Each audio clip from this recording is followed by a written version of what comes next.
Euh, Désolée. Donc, bonjour, on va débuter à l'instant.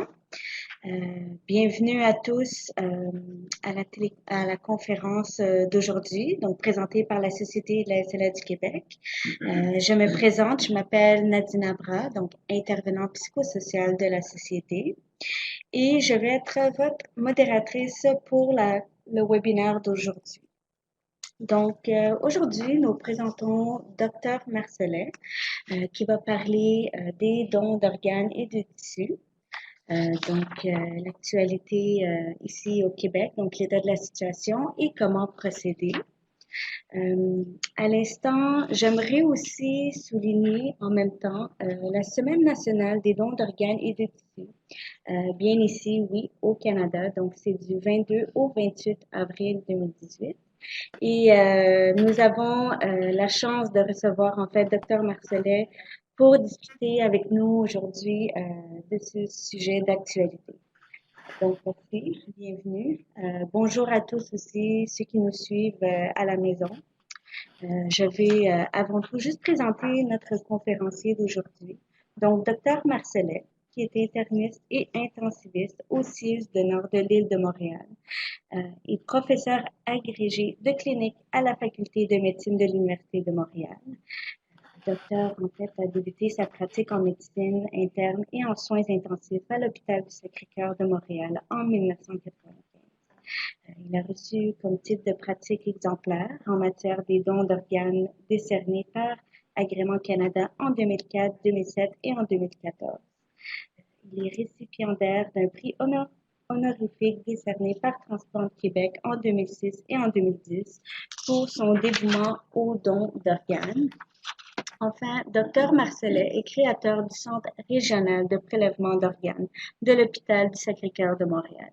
Il est président et fondateur de l'œuvre de bienfaisance La Mission du Dr. Marcelet, dédiée au soutien aux familles de donneurs d'organes et de tissus. Donc, bienvenue, Monsieur Dr. Marcelet.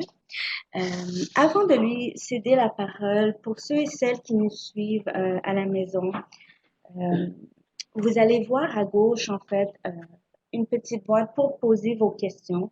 Donc, sachez que toute question d'aspect technique par rapport à la plateforme de webinaire, nous allons vous répondre tranquillement tout au long euh, du webinaire et toute question posée directement en lien à notre conférencier, nous allons en fait vous y répondre à la fin de la présentation. Donc, la présentation va être d'une durée de 1 heure et demie à peu près. Et n'hésitez pas à poser vos questions en anglais et en français. Ça nous ferait plaisir de traduire pour vous. Sachez aussi que notre présentation d'aujourd'hui sera enregistrée et tout le monde à l'instant, vous êtes mis sous le mode silencieux. Donc, sur ce, je vous souhaite une bonne présentation et je vais céder la parole à Dr. Marcel. Donc, c'est à votre tour. Votre parole est à vous. Merci, Madame Abra. Est-ce que vous m'entendez? Alors, merci pour cette invitation. Ça me fait plaisir de venir vous parler d'un sujet que je commence à connaître. N'hésitez pas, vous pouvez poser toutes les questions que vous voulez. Si je ne sais pas y répondre, je vous le dirai. Il y a peu de questions qui n'ont pas déjà été posées, et tant mieux si vous m'en posez des nouvelles, alors ça fera de la variété. Le sujet qui me tient beaucoup à cœur, c'est le don d'organes et de tissus au Québec. Et la raison pour laquelle ça me touche particulièrement, c'est que mon travail de médecin de soins intensifs fait en sorte depuis plus de 25 ans maintenant que je dois malheureusement annoncer à des familles la perte d'un être cher. C'est-à-dire que, vous savez, notre travail, c'est de sauver la vie des gens. Les gens font des accidents cérébrovasculaires, des traumatismes crâniens, des méningites, des hémorragies cérébrales. Et quand on n'arrive pas à sauver la vie de la personne, on a malheureusement la lourde tâche d'annoncer aux familles le décès. Et j'ai compris depuis très longtemps, en fait depuis même la fin des années 80, parce que j'avais été exposé lorsque j'étais étudiant à une situation comme celle-là, j'ai compris depuis longtemps que d'offrir une option, euh, l'option de don d'organes et de tissus à des familles qui perdent quelqu'un, est extrêmement salutaire pour ces familles-là. C'est dramatique d'annoncer la mort, mais quelque part, on voit le bienfait que procure le don d'organes de tissu pour les familles de donneurs.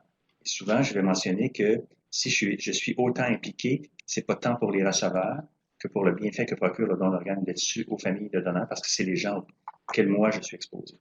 Alors, et quelque part, nous-mêmes, les professionnels, ça nous apporte du réconfort de savoir qu'on peut au moins faire quelque chose. Je vais commencer en faisant un petit peu d'historique sur la mort cérébrale surtout, parce que tout le monde, on connaît la façon conventionnelle de mourir, c'est l'arrêt cardio-circulatoire. Conventionnellement, quand le cœur est arrêté, la mort est déclarée. Mais depuis les années 68, 67, 68, on a inventé le concept de mort cérébrale. Et, mais la séparation de la mort du corps, c'est-à-dire la mort cardiaque, la mort du cerveau, date de bien avant ça. Déjà, au 19e siècle, un Français du nom de Xavier Bichat avait élaboré le concept de la séparation de la mort du cerveau, qui distinguait lui en mentionnant la vie animale de la vie organique. La vie organique, il appelait ça la vie, par exemple, des ganglions, c'est-à-dire toutes les fonctions automatiques, la digestion, la température, la circulation, la pression, ça c'est autonome, on n'a pas besoin de réfléchir à ça, c'est pas une interaction avec l'environnement.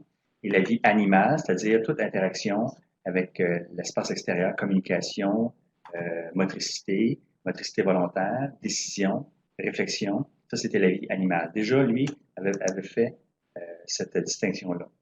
Et plus tard, dans les années 50, quand a été inventé les respirateurs artificiels des poumons d'acier, vous savez, avant l'existence des poumons d'acier, les gens qui étaient dans un coma profond sur un respirateur, ben, dépendaient d'un membre de la famille ou un volontaire qui venait ventiler avec une sorte de soufflet pour pouvoir pousser de l'air dans les poumons des patients.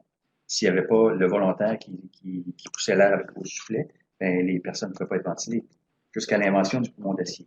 Quand était inventé le poumon d'acier, on pouvait ventiler les gens sur un mode automatique. Là, on s'est aperçu qu'il y avait accumulation de personnes inconscientes sur des respirateurs. Et là, ça s'accumulait sans fin. Et deux Français ont constaté que des gens qui sont sur des respirateurs, chez qui il semble ne plus rien se passer. Si on faisait un électrocéphalogramme, il n'y avait aucune activité cérébrale. Donc, ils ont dit, il y a une accumulation de personnes qui, avec un électrocéphalogramme plat, qui sont probablement déjà parties. Et nous, on continue à ventiler ce que Xavier Bichet disait à la fin des années 1700. Dans le fond, la personne avait une mort qui était autre que la mort organique. Suite à cela, au début des années 60, il est arrivé malheureusement ce qu'on pourrait qualifier d'un malheureux incident. Incident parce que ça avait été à cause de la perception. Déjà, on savait qu'il y avait le concept de la mort cérébrale qui s'en venait. C'était déjà discuté dans le milieu médical, le milieu scientifique.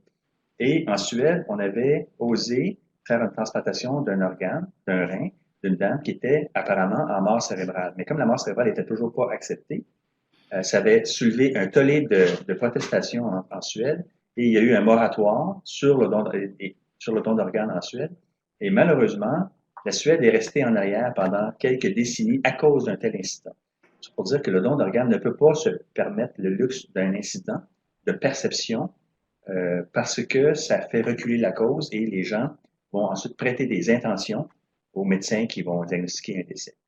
Puis ça avait fait beaucoup de tort à la cause don d'organes en Suède.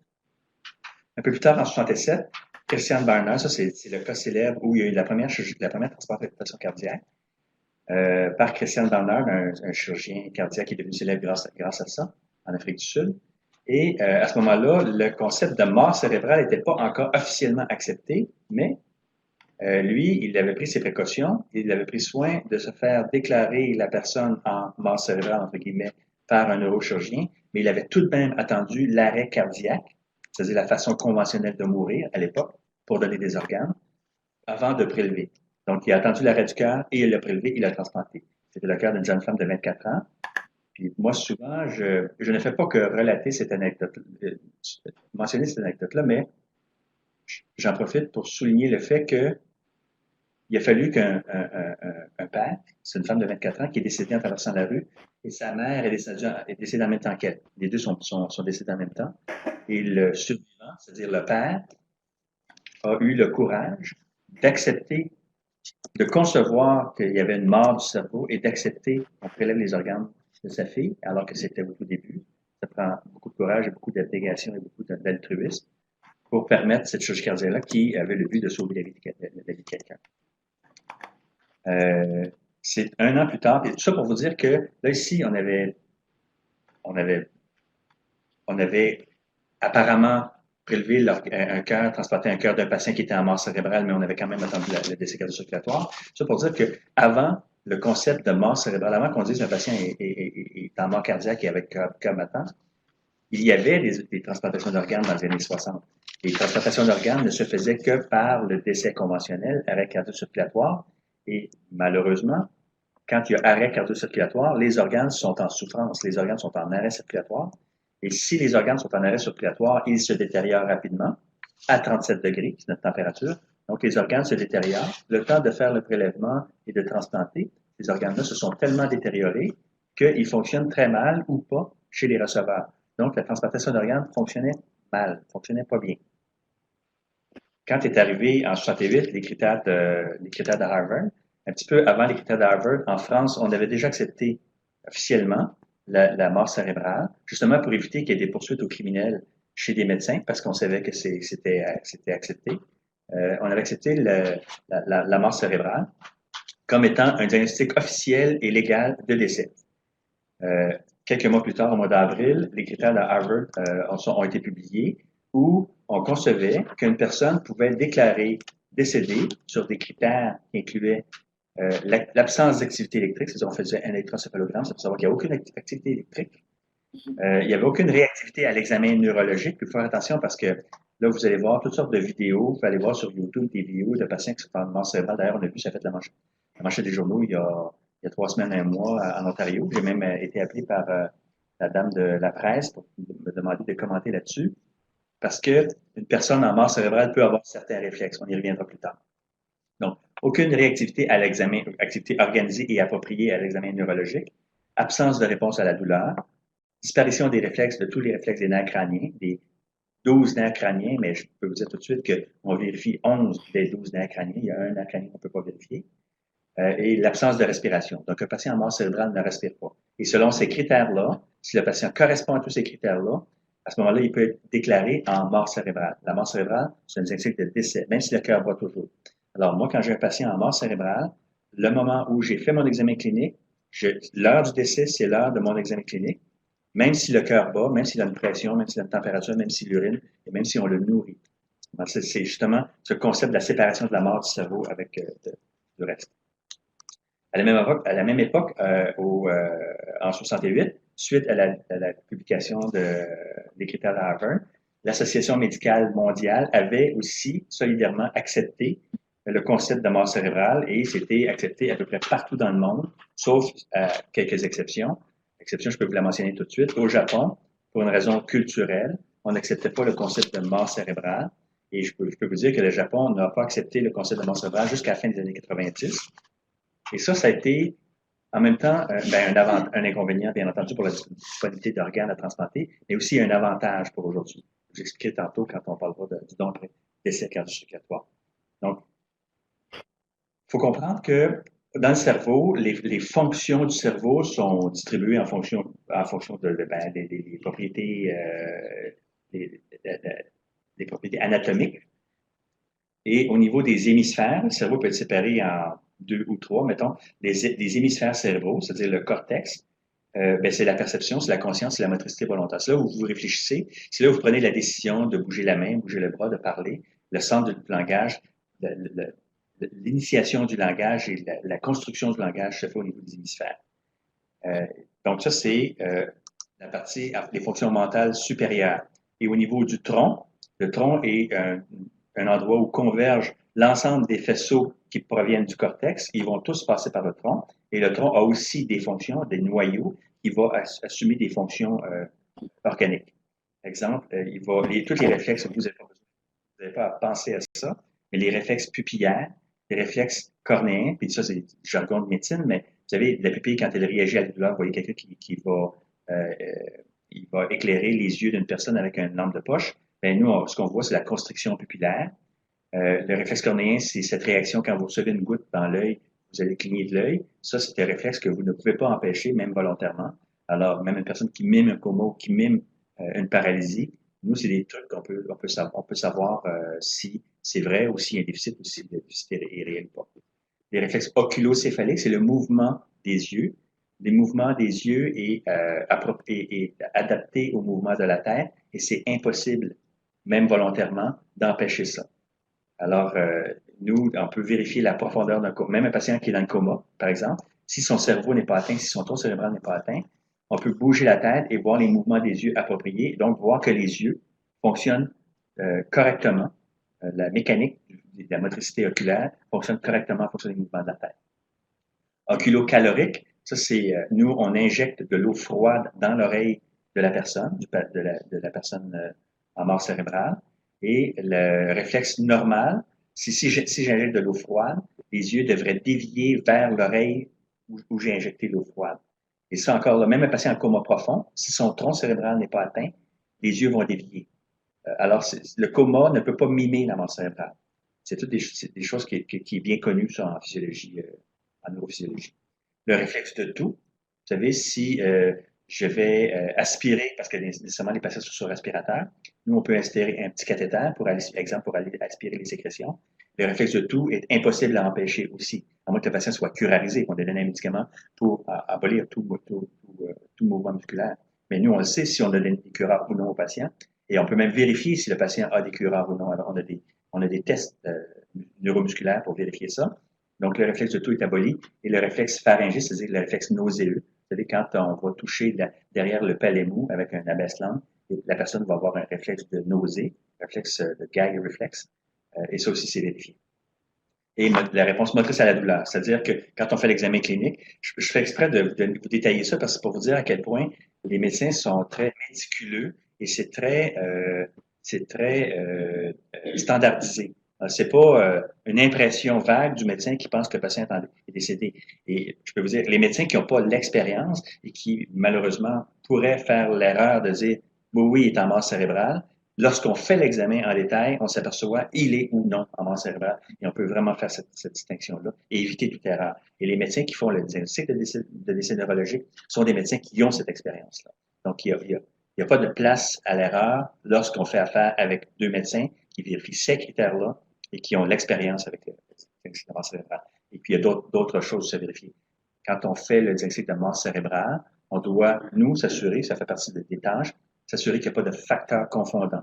C'est-à-dire que le patient n'est pas anesthésié, parce qu'on sait, si on donne des médicaments pour anesthésier le patient, on a toutes sortes de médicaments, propofol, morphine, Versed, Valium, si on a donné des curares, ou si le patient a eu des barbituriques, exemple, pour des traitements de convulsion, ou pour provoquer un coma médical chez nos patients, ou si le patient a des maladies métaboliques graves, exemple, ou des maladies neuromusculaires comme un Guillain-Barré, qui paralyse les gens, donc on pourrait dire, ben, il est paralysé à cause d'un Guillain-Barré, donc les mouvements oculaires, les mouvements oculocéphaliques sont absents à cause d'une autre raison que la mort cérébrale. Nous, on a tous ces devoirs-là à faire avant, éliminer toutes ces causes possibles de facteurs, ce qu'on appelle facteurs confondants, avant de passer de conclure aux diagnostics de mort cérébrale. Ici, je vous montre la feuille de Transplant Québec. Cette feuille-là, c'est tous les critères. Vous voyez, en haut, on voit barbiturique, absence, présence, cessé à quelle date, autres médicaments. Ça, c'est les facteurs confondants. Donc, il faut que le médecin documente l'absence de tel ou tel ou tel médicament. Et derrière cette feuille-là, je n'ai pas mis le verso de la feuille, mais il y a, exemple, tous les facteurs confondants qui sont mentionnés. Ça inclut, par exemple, la température. Si un patient est trop froid, en hypothermie, exemple, un patient qu'on a retrouvé inconscient à l'extérieur ou est victime d'une noyade, si le patient est à moins de 34 degrés, on ne peut pas conclure à la mort cérébrale. Donc, il faut d'abord réchauffer le patient avant d'arriver à la conclusion de la mort cérébrale, de conclure que notre examen physique est valable. Ici, on voit tous les critères. Et vous voyez, il y a deux cases, examen 1, examen 2, parce que pour diagnostiquer la mort cérébrale dans un contexte de don d'organes, il faut qu'il y ait deux déclarations par deux médecins. Puis vous allez voir, il y a un texte de loi qui est un peu plus loin, qui ne sont pas impliqué auprès des transplanteurs, ou à la transplantation auprès des transplanteurs ou au suivi. Donc, il faut que ce soit complètement indépendant pour éviter toute apparence de conflit d'intérêt. Soit dit en passant, là, quand vous voyez, il y a 2 déclarations de décès qui peuvent être à plusieurs heures d'intervalle. Une première déclaration peut être dans un hôpital, dans une ville, et la famille dit oui, nous, on souhaite faire le don d'organes, par exemple, et la personne est transférée dans un autre hôpital pour être prélevée. Et la deuxième déclaration va être faite dans l'autre hôpital par un autre médecin. Le deuxième médecin qui déclare le décès à 3 heures de l'après-midi, lorsqu'il va remplir le certificat de décès, il va rappeler l'heure de la première déclaration, parce que la première fois, le patient était décédé. Simplement que ça a pris 2 examens par 2 personnes indépendantes. Ils n'ont pas rapport avec la transplantation de conclure légalement que ce patient-là peut donner des organes. Ici, je vous montre, pour faire comprendre la physiologie de la mort cérébrale, parce que c'est très méconnu. Et les gens, comme en surface, la mort cérébrale, ça ne paraît pas. Les gens sont roses. Il y a des mouvements respiratoires imposés par le respirateur. Ils sont chauds et on peut sentir un pouls. Donc, on a l'impression que les personnes sont endormies. Et donc, le doute qui peut être semé dans la tête des gens, c'est mais qu'est-ce qui me prouve que le médecin ne se trompe pas, qu'il n'est pas simplement endormi, ou on me dit qu'il est dans le coma, je le crois bien, mais on a vu d'autres personnes se réveiller d'un coma. Qu'est-ce qui me dit que ma fille, mon fils, mon conjoint, ma conjointe ne se réveillera pas de ce coma-là? C'est que le coma et la mort cérébrale sont 2 concepts, 2 physiologies distinctes.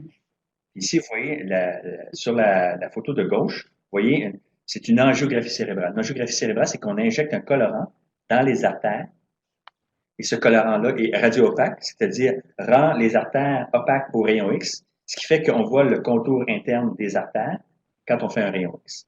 Donc, vous voyez, sur la gauche, on a injecté le colorant dans la carotide, et on voit les ramifications de la circulation de la carotide antérieure, les ramifications du territoire desservi par la carotide au niveau intracérébral, et vous voyez les artères.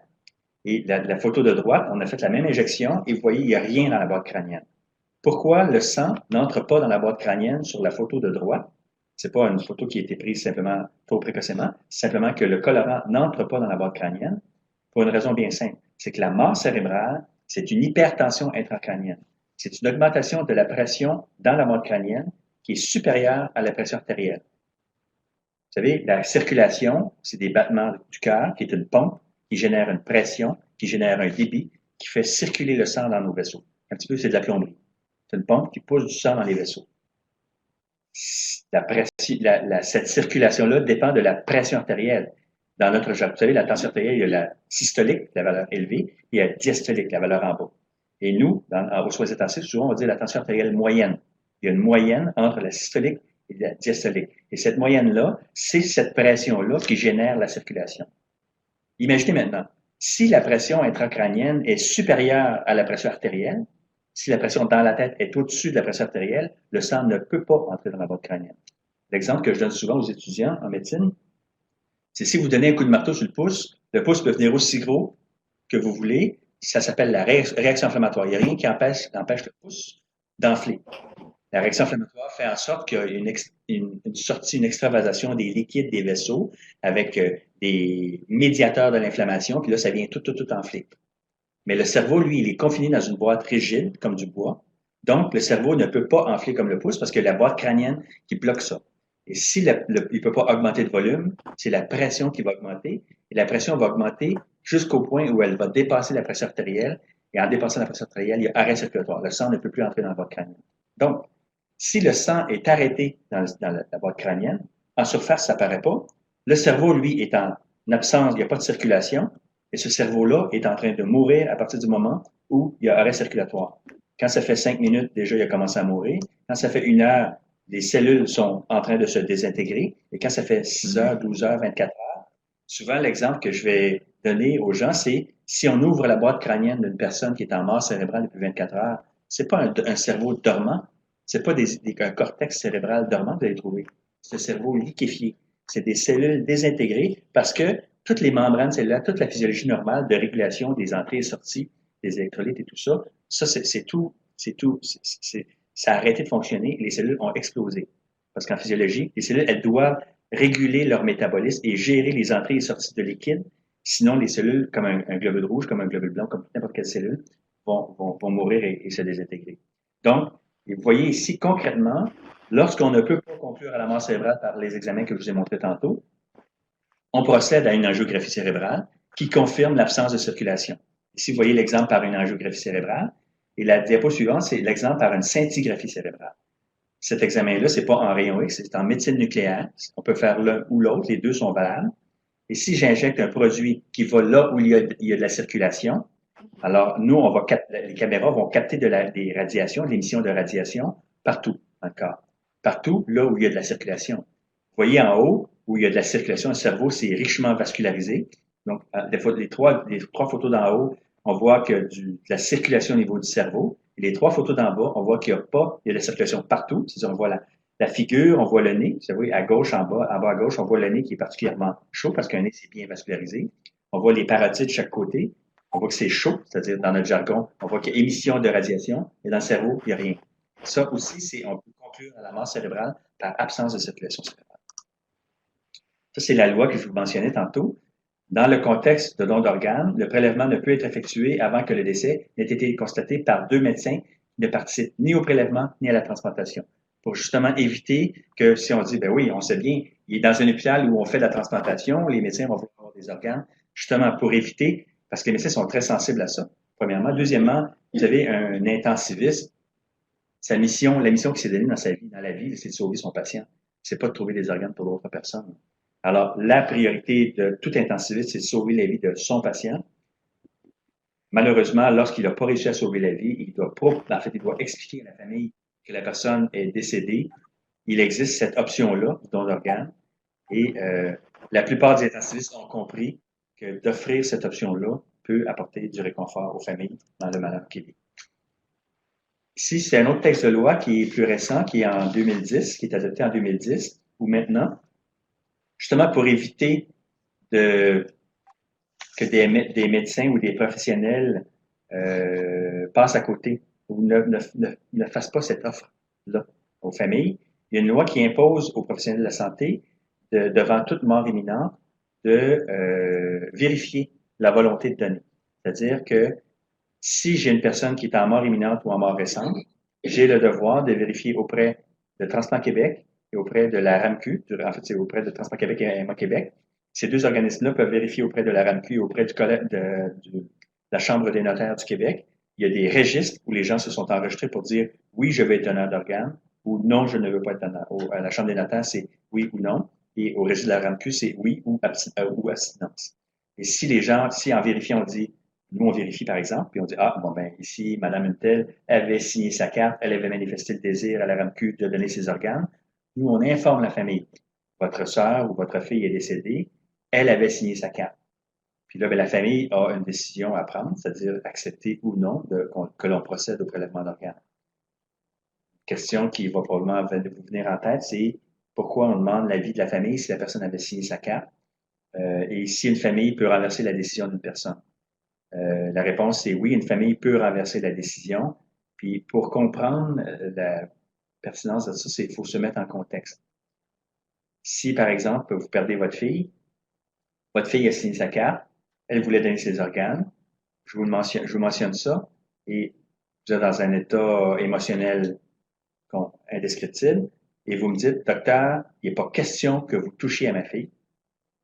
Il n'y a pas un médecin qui va passer outre cette consigne-là pour dire, madame, vous n'avez pas droit au chapitre, on va prendre ces organes quand même. Il faut comprendre que les médecins ne sont pas des détrousseurs, on se fait donner des organes, on n'est pas des preneurs d'organes. Et si c'est trop éprouvant pour une famille d'accepter le fait que sa fille soit opérée pour prélever des organes, on va respecter ça et on ne le fera pas. Je vous dirais que ça arrive rarement parce que la plupart du temps, les familles, les gens vont respecter cette volonté-là si la personne avait donné. Le contraire est aussi vrai. Il y a des gens qui n'avaient pas signé leur carte, mais ce qu'on dit aux familles, c'est, dans le fond, transmettez-nous sa décision. Vous connaissez votre frère, vous connaissez votre soeur, vous connaissez votre fille. Qu'est-ce qu'elle aurait dit? Si elle est assise avec nous aujourd'hui, sachant ce qu'on sait, qu'est-ce qu'elle dirait? Oui, prenez mes organes ou non. Et souvent, les familles vont dire, ben moi, je la connais, ma fille, je sais qu'elle n'a pas signé sa carte, mais on en avait déjà parlé, ou même si on n'a pas parlé, je sais que c'est ce qu'elle aurait voulu. Et ils sont très, très syntones avec cette prédécision. Je suis confortable avec la décision de donner les organes à ma fille parce que je sais que c'est ce que ma fille aurait souhaité. Alors, à ce moment-là, on va le faire aussi. On peut même aller plus loin. Vous savez, je ne l'ai pas mis dans le texte, mais si une personne est en mort cérébrale et on trouve aucun membre de la famille, deux médecins peuvent décider de procéder au don, en fait, de lancer le processus du don d'organes. Et la loi prévoit ça, c'est l'article 44. Si nous anticipons que des vies pourront être sauvées grâce à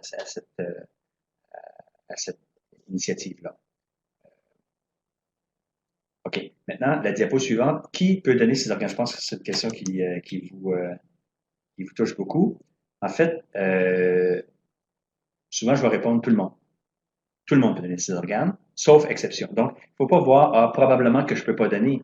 Voyez ça comme, oui, je peux donner, sauf exception. Les exceptions, je vais vous les mentionner. Donc, en décès neurologique, en mort cérébrale, parce que je vais faire la distinction entre mort cérébrale, c'est-à-dire après 68, quand la personne était en mort cérébrale, vous savez, les critères de Harvard, je vous disais tantôt, lorsque une personne était considérée en mort cérébrale, donc elle était décédée, le cœur battait toujours, les organes toujours bien perfusés, donc on avait des excellents organes chez une personne qui est décédée, donc on pouvait tout préparer, investiguer, préparer les receveurs, préparer les champs opératoires, les chirurgiens pouvaient même opérer normalement, c'est-à-dire anesthésier le donneur, même s'il est en mort cérébrale, et commencer la dissection comme une chirurgie ordinaire, comme quand vous êtes opéré pour l'appendice ou pour le foie. Faire toute la préparation et au dernier moment, puis même refroidir les organes, c'est-à-dire on met de la glace stérile dans l'abdomen pour refroidir les organes avant d'arrêter le cœur. Et là, on prélève. Donc, on a protégé les organes le mieux possible.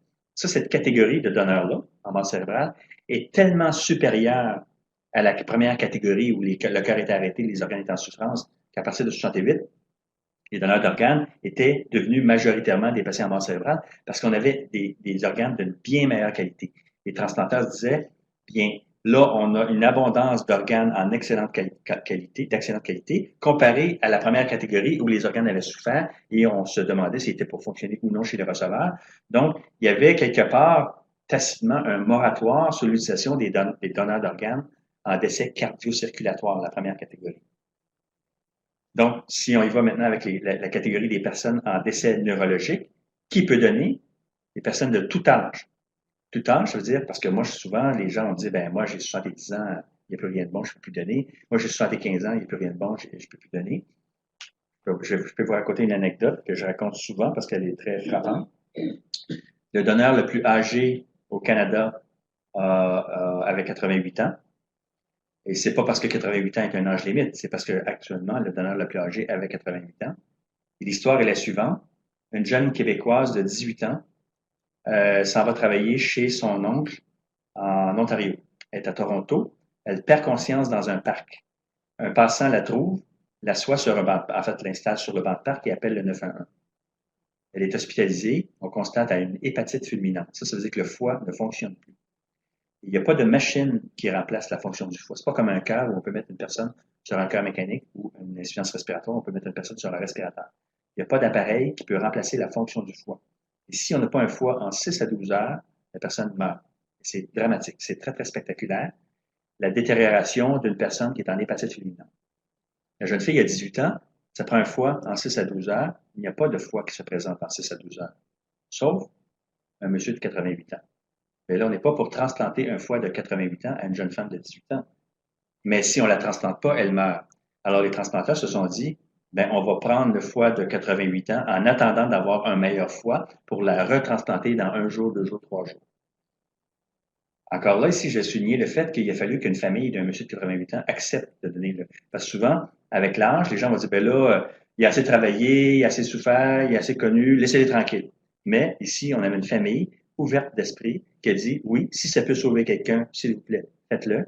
Ils ont transplanté le foie de 88 ans à la jeune femme de 18 ans. Ça fait 15 ans. Elle a toujours le même foie.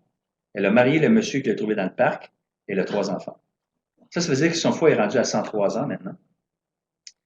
Et elle est en pleine forme. J'ai même participé à une émission de radio avec elle l'automne passé. Elle est en pleine forme. C'était une gymnaste avant.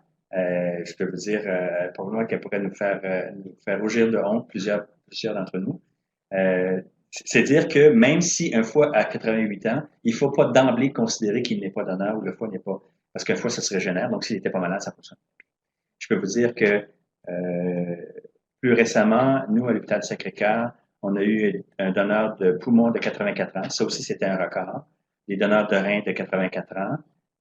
Et donc, les records sont toujours dépassés. Puis, initialement, je veux dire, il y a quelques années, on ne les prenait pas, ces personnes-là, parce qu'on était convaincus que ça ne fonctionnerait pas. Jusqu'à ce que quelqu'un se pose la question, ben, avons-nous une bonne raison de ne pas prendre ces organes-là et de laisser mourir des gens sur des listes d'attente sous prétexte qu'on veut pas, par exemple, on voulait pas prendre des organes de plus de 60 ans il y a 20 ans. Dès qu'une personne avait 60 ans et plus, on les prenait pas. Et on laissait mourir des gens sur des listes d'attente.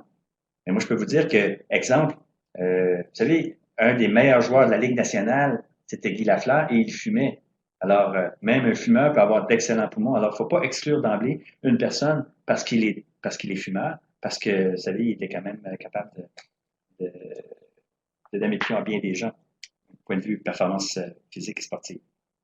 Ça pour dire que quel que soit l'âge, que la personne soit diabétique, bronchitique chronique, asthmatique, maladie pulmonaire obstructive chronique, hypertendu, fumeur, cirrhotique. J'ai une anecdote, moi, d'un monsieur avec une cirrhose du foie, un monsieur de 68 ans, qui était en cirrhose terminale. Dans le fond, lui-même aurait eu besoin d'une transplantation, il était en mort cérébrale.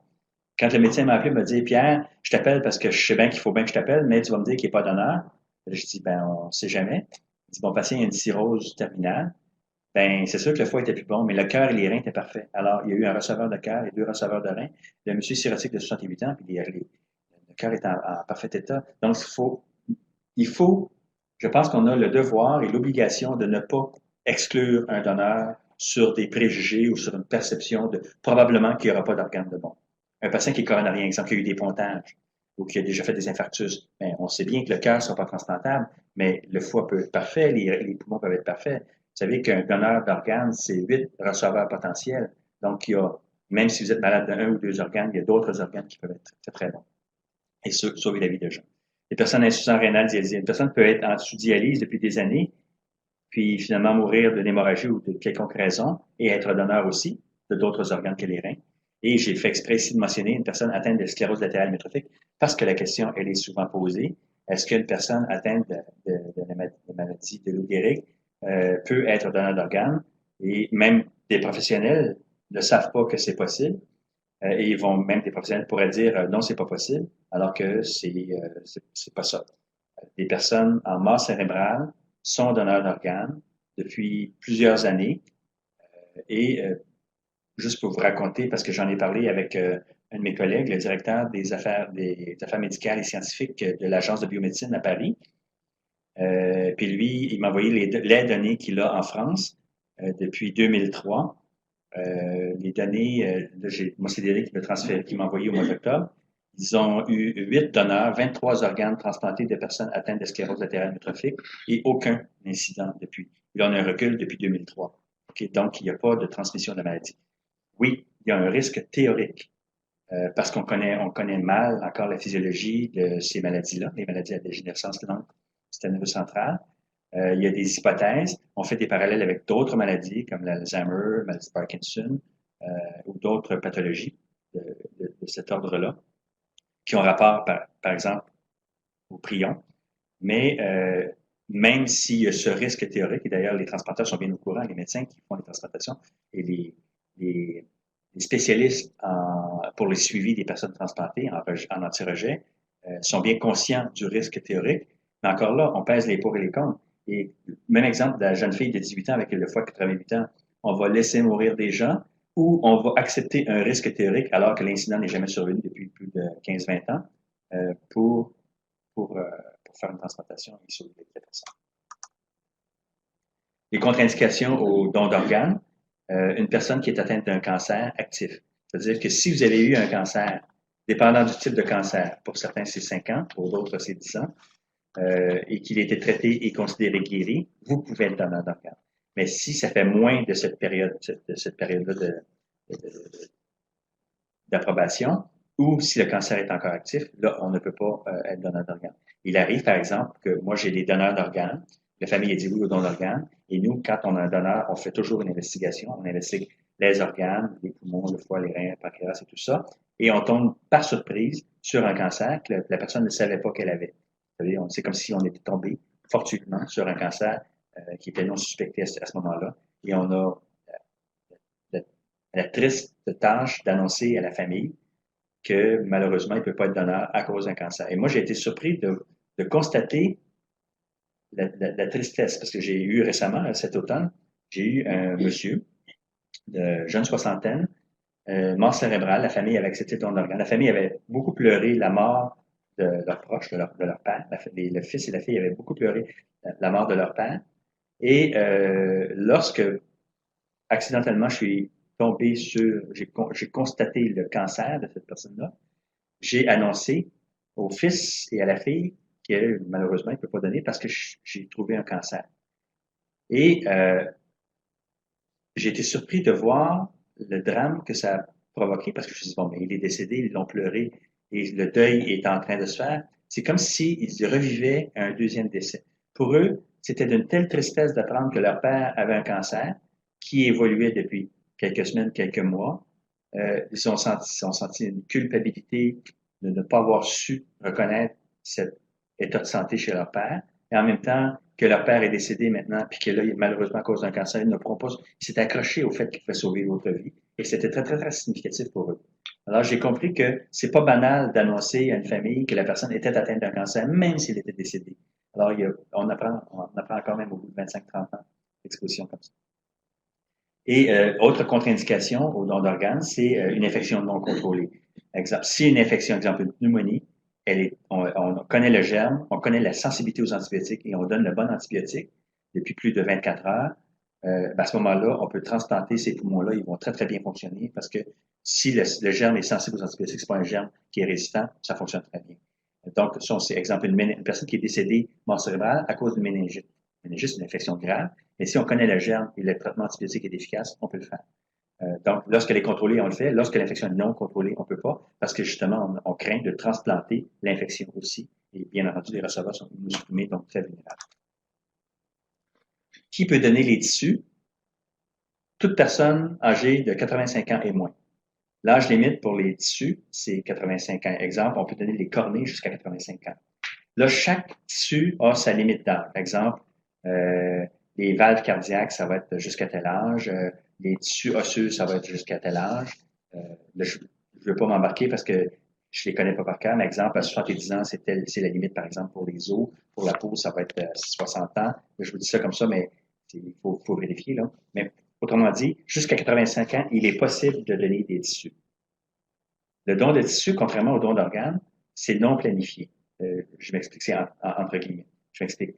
Le don d'organes, la personne, elle est décédée sur un respirateur et on connaît le moment, on sait, dans le fond, un peu d'avance quand est-ce qu'aura lieu. Si, par exemple, la personne est en mort cérébrale aujourd'hui et on lance le processus, bien, on sait qu'avec toute l'investigation, l'attribution il faudra trouver les receveurs, que le processus de prélèvement et de transplantation aura lieu dans 36-48 heures. Don tissu, c'est toute personne qui décède partout. C'est pas une personne sur un respirateur en mort cérébrale. C'est tout le monde, c'est après l'arrêt cardiaque ou après la mort cérébrale, mais toute personne en arrêt cardio-circulatoire. C'est-à-dire que vous mourrez à l'hôpital, à l'étage, par exemple à l'unité de soins palliatifs. Le médecin vient, il constate le décès, mais même après la constatation du décès, on peut faire le don de tissu. On a jusqu'à 24 heures pour faire le don de tissu. Donc, si un proche décède, l'infirmière vous demande, acceptez-vous que Emma Québec vous contacte? Là, vous dites, OK. Donc, on prend votre numéro de téléphone. Emma Québec vous appelle. Emma Québec va vous poser quelques questions. Va poser quelques questions à l'infirmière. Était-il atteint d'une infection? Encore là, donc tissu, si une infection non contrôlée, et là, ils vont dire, on ne prendra pas de tissu parce qu'on ne veut pas transplanter. On ne veut pas greffer du tissu infecté. Je vais revenir en arrière, excusez-moi.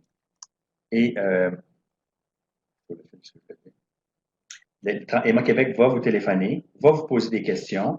Acceptez-vous de faire le don de tissu? Était-il atteint dans 2 diapos, vous allez le voir, exemple, d'une maladie à dégénérescence lente du système nerveux central? Parkinson, Alzheimer, sclérose latérale amyotrophique, ça fait partie de ces maladies qui va être considérée comme une contre-indication. Puis, vous me dire pourquoi c'est une contre-indication en don de tissu. ça n'en est pas une en don d'organes. Encore là, c'est que le don d'organes, l'alternative, c'est le décès. En don de tissu, ben, on peut toujours attendre et prendre le donneur suivant. Vous savez, l'urgence et la vitalité de la situation et l'acuité de la situation est moins grande. Alors, on préfère prendre plus de précautions et éviter d'exposer les receveurs à ce risque théorique-là. D'ailleurs, vous savez, la première transmission, la première fois qu'a été décrit un cas de transmission de la maladie de Creutzfeldt-Jakob, c'est justement suite à une greffe de cornée d'une personne qui était atteinte.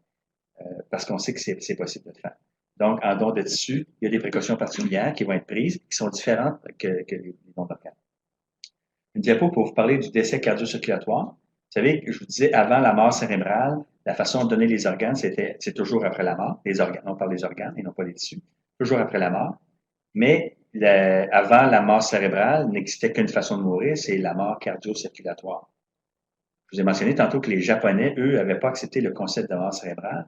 Donc, on continuait à faire de la greffe d'organes après le décès cardio-circulatoire. Cette même catégorie de donneurs d'organes qui donnaient des organes qui avaient souffert et qui étaient de moins bonne qualité. Mais eux, depuis le temps, ont amélioré la technique, amélioré les processus et ont permis d'arriver à un processus d'une qualité où, justement, on peut avoir des organes d'une excellente qualité maintenant après le décès cardio-circulatoire. Alors, dans plusieurs pays, alors que le don après le décès cardio-circulatoire ne se faisait pas depuis les années 68, pas parce que c'était interdit, mais simplement parce que les chirurgiens ne les prenaient pas. Là, on a constaté, nous, la pénurie d'organes et les gens qui meurent sur les attentes et les attentes croissantes. Non seulement on a constaté ça du côté de la transplantation, mais même du côté des intensivistes, c'est-à-dire de mon côté à moi, qui n'est pas du côté de la transplantation. Moi, j'ai eu des familles, d'ailleurs, avant qu'on réactive le processus de don après le décès cardio-circulatoire, j'ai eu des familles qui me demandaient de procéder au don d'organes alors que la patiente n'était pas en mort cérébrale. Exemple, une personne est sur un respirateur avec un cerveau détruit à 99%, mais il n'est pas en mort cérébrale. Il a une catastrophe neurologique. Les chances de récupération fonctionnelle sont nulles. La personne va survivre sur un respirateur pour le restant de ses jours dans un état neurovégétatif. Et la famille nous dit, docteur, ça, on en avait déjà parlé, et mon mari ne voulait pas ça. Alors, s'il vous plaît, débranchez-le. Et ça, on fait ça quelques fois par semaine. Débrancher les patients, on appelle ça des soins de fin de vie. Une personne qui est dans un état non souhaité, maintenue artificielle en vie par nos machines, on enlève nos machines et la mort survient. Dans cette situation-là, quand une famille me disait, docteur, débranchez-le s'il vous plaît, je dis, vous savez que si je le débranche, il va mourir? Oui, mais c'est ça qu'il aurait souhaité. Je dis, OK, on va faire ça. La question suivante, c'est la famille disait, OK, s'il va mourir, est-ce qu'on peut transplanter ses organes? Ben, la réponse, c'est non, parce que je ne peux transplanter ses organes que s'il est mort. Ben, prenez-les. Mais c'est parce qu'on n'en a pas fait depuis 68. Donc, il n'y a pas un chirurgien qui en faisait il y a 40 ans, qui pratique encore, qui est capable de les faire. Donc, on ne sait plus comment faire ça. Alors, en 2007, on a réactivé le don après décès cardio-circulatoire au Québec. En fait, ça a pris des années de planification et de protocole et de comité d'éthique. Et le processus a été réactivé. On a appris de ce que les Japonais ont fait et ce que d'autres institutions dans le monde avaient appris à faire depuis le temps. Et maintenant, au Québec, il existe l'autre catégorie qui a été réactivée, c'est-à-dire qu'on peut faire le don d'organes après le décès, soit neurologique, soit cardio-circulatoire. Alors, une personne qui est sur un respirateur, mais qui n'est pas en mort cérébrale, chez qui on a pris la décision, la famille a pris la décision d'arrêter nos machines et que le décès est planifié, bien, à ce moment-là, après l'arrêt circulatoire, les organes peuvent être prélevés et transplantés. Bien entendu, ça, il faut bien planifier ça parce que quand une famille dit, OK, on veut faire le don d'organes, vous allez débrancher, à ce moment-là, nous, il faut tout faire le processus d'investigation des organes, trouver les receveurs et planifier. Donc, il faut planifier le moment où on va débrancher la personne pour être prêt. Cette personne-là, comme elle n'est pas décédée, on permet à la famille de rester au chevet jusqu'à la fin, parce que c'est important pour la famille d'être là jusqu'à la fin, de l'accompagner. Si la famille souhaite être là, c'est correct. Si la famille décide de faire les adieux avant et de ne pas être là, c'est correct aussi. Et nous, les chirurgiens sont appelés, chirurgiens préleveurs. Ils vont tout préparer la personne pour être très efficace après le décès. Mais les chirurgiens ensuite, une fois qu'ils ont préparé, c'est-à-dire mettre les champs, badigeonner, désinfecter, et ensuite quittent la pièce. La famille vient au chevet et les médecins qui s'occupent du patient sont au chevet et on débranche la personne et on procède aux soins de fin de vie. On donne les médicaments pour confort, morphine, Valium, Versed, les médicaments nécessaires pour que la personne ait une fin de vie conventionnelle, c'est-à-dire la même qu'elle soit donneur d'organes ou pas, c'est les médicaments qu'on donne pour que la personne soit confortable. Si le décès survient en moins d'1 heure ou 2, dépendant des organes, à ce moment-là, à partir du moment où le cœur est arrêté, la circulation est arrêtée, la famille fait ses adieux, quitte la pièce. Nous, on observe 5 minutes d'arrêt circulatoire. On constate le décès, encore là, 2 médecins. L'équipe chirurgicale entre dans le bloc opératoire et est prêt à prélever tout de suite les organes et pour minimiser cette souffrance des organes qu'on connaissait dans les années 70, 70. Donc ça, c'est le don d'organes après des décès cardio-circulatoire qui, quelque part, on doit planifier. Les contre-indications au don de tissu. Là, excusez, j'ai jamais mis le don cardio-circulatoire entre les deux, mais là, c'est les contre-indications au don de tissu. C'est un cancer actif, mais là, je tiens à préciser que les cancers actifs qui sont non hématologiques. En fait, les cancers actifs, pour les dons de tissu, ne peuvent pas être donneurs. Pour tous les tissus, sauf les cornées. Et la distinction, c'est les cornées, comme il n'y a pas de circulation directe qui touche aux cornées. Un cancer n'est pas une contre-indication. Donc, même si une personne a un cancer du sein, un cancer du pancréas, un cancer du poumon, peut être donneur de cornée. Donc, ce n'est pas une contre-indication, sauf un cancer hématologique. C'est-à-dire que si c'est un cancer, un lymphome de Hodgkin, un myélome multiple, une leucémie, là, il ne peut pas être donneur de cornée parce que des cellules cancéreuses pourraient avoir trouvé son chemin jusqu'à la cornée. Donc, ça pour dire qu'un cancer actif est une contre-indication au don de tissu, sauf pour les cornées. Ça devient compliqué, là, mais les gens du milieu le savent. Mais un cancer hématologique, lui, est une contre-indication pour tous les donneurs, incluant les cornées. Une infection non contrôlée, encore là, comme les dons d'organes, et les maladies à dégénérescence lente du système nerveux central. Ça veut dire le Parkinson, ça veut dire l'Alzheimer, et ça inclut aussi la sclérose latérale. J'espère que j'ai pas perdu mon histoire avec la dernière diapo. Bon. L'importance de chaque donneur. Vous savez, j'entends souvent des médecins me dire, parce qu'il y a un problème, il y a un problème d'identification des donneurs potentiels au Québec.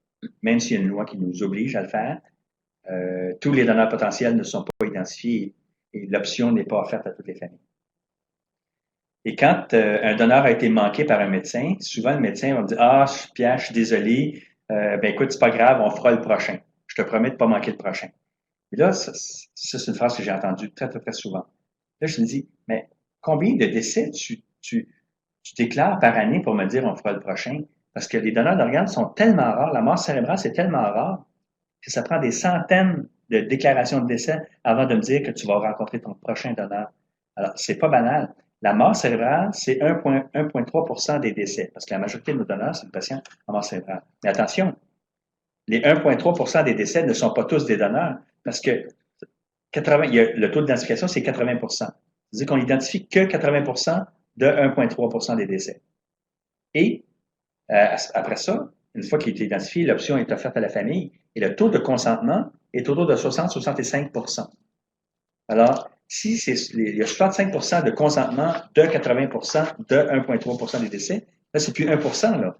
On est rendu à 1 sur 240 décès. Un donneur d'organes, puis après ça, bien, combien de ces pourcentages-là vont être donneurs chez qui on ne trouvera pas, par exemple, des contre-indications, une infection, un cancer ou une maladie transmissible?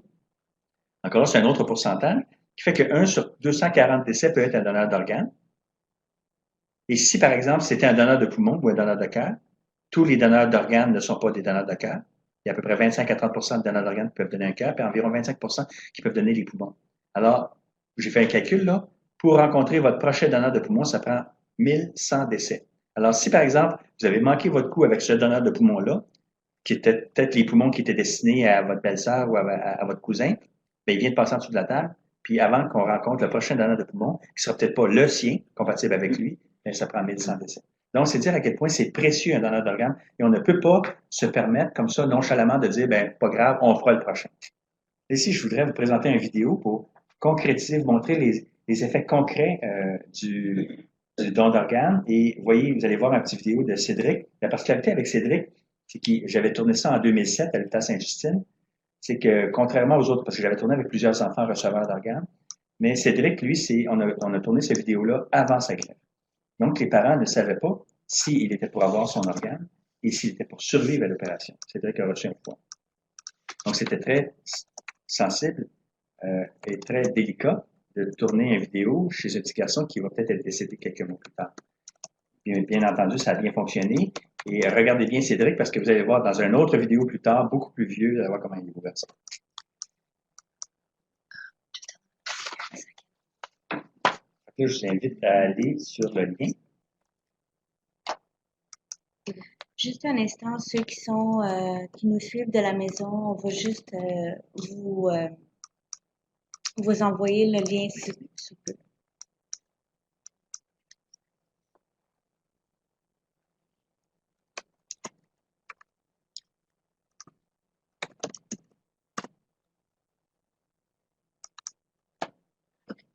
Ok. Donc, vous allez voir au milieu de l'écran, en bas de l'écran, lien web. S'il vous plaît, cliquez sur le diapo 29. Donc, on va regarder ensemble la vidéo de Cédric 1 an plus tard. Vous pouvez cliquer sur le lien parcourir et il devrait avoir le lien qui s'ouvre automatiquement.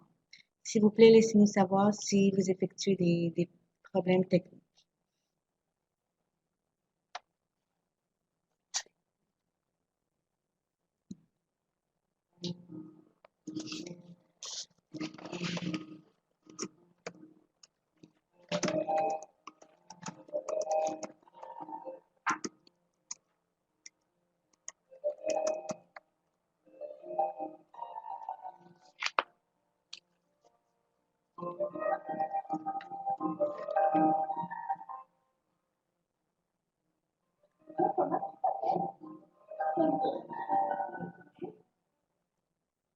Cédric, il y a une cirrhose avec une hypertension portable.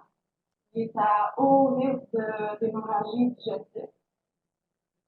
On se trouve chanceux parce que il y a une possibilité de sauver notre garçon. Lui, c'est une mort. Il l'atteint et qui nous dit qu'il n'atteignira pas l'âge de 3 ans.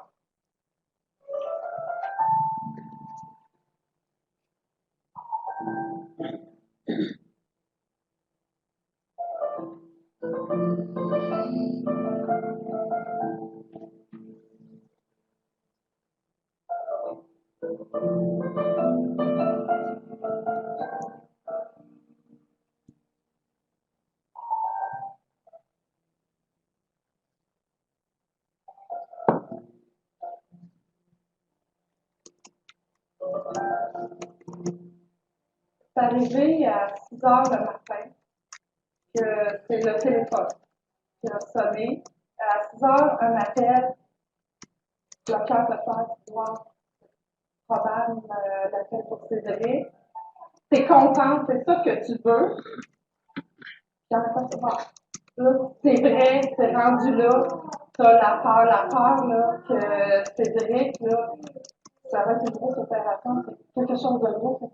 Le moment le plus difficile pour nous, là, c'est de prendre ton garçon, de le donner à l'infirmière qui vient le chercher. Il s'en va aussi. Donc là, Cédric s'en va pour une grosse opération de 10 heures. Tous les espoirs sont perdus, mais tout peut arriver. Oui, le sentiment que j'ai eu quand je l'ai vu, il n'y avait pas de branché, c'est que il y avait la rue, puis il y avait son ventre qui était rendu plat. Quand il y a eu l'opération, on a vu là, dans la partie, les blancs de plus en plus. Ça m'était ici chez nous. Le voir manger, il y a le normal. Puis on est arrivé à la maison, sa sœur, qui avait à l'époque 3 ans, nous entendait. Puis elle, ça faisait comme 20 jours qu'elle n'avait pas vu à l'école de voir. Puis elle l'a vu, elle l'a regardé jouer. Puis moi, mon souvenir, c'est elle m'a regardé, tout étonné. Maman, c'est vrai qu'il a appris à courir à l'hôpital. Ça m'a fait comme voir, mon Dieu, même un enfant de 3 ans, à voir la différence, c'était marquant. Pour nous autres, là, la première fois là, qu'on l'a vu manger, wow, notre fils mange, notre fils peut jouer normalement. Ça a été un retour Un beau retour, hein, Cédric, quand tu es venu à la maison, après ton hospitalisation, on était contents. Pour ce qui est médication, on nous a dit qu'il prendrait beaucoup de médicaments. Et finalement, les autres, il y a eu plus avant la greffe qu'après la greffe. Pour nous autres, Cédric, là, il respire, il vit. Ça, c'est un cadeau, là. Je pense que le poids qu'il a eu, Cédric, ça a complètement changé notre vie. Ça l'a permis de vivre, d'atteindre l'âge de 3 ans. Cédric ne mangeait plus, il avait de la difficulté à se déplacer. On avait mis une limite de temps à sa vie. Tout ça a disparu. Un don d'organes, c'est merveilleux. Puis c'est ça, on peut garder notre confiance. Il y a un avenir. Il y a juste dire le mot, il y a un avenir. Puis tout est permis.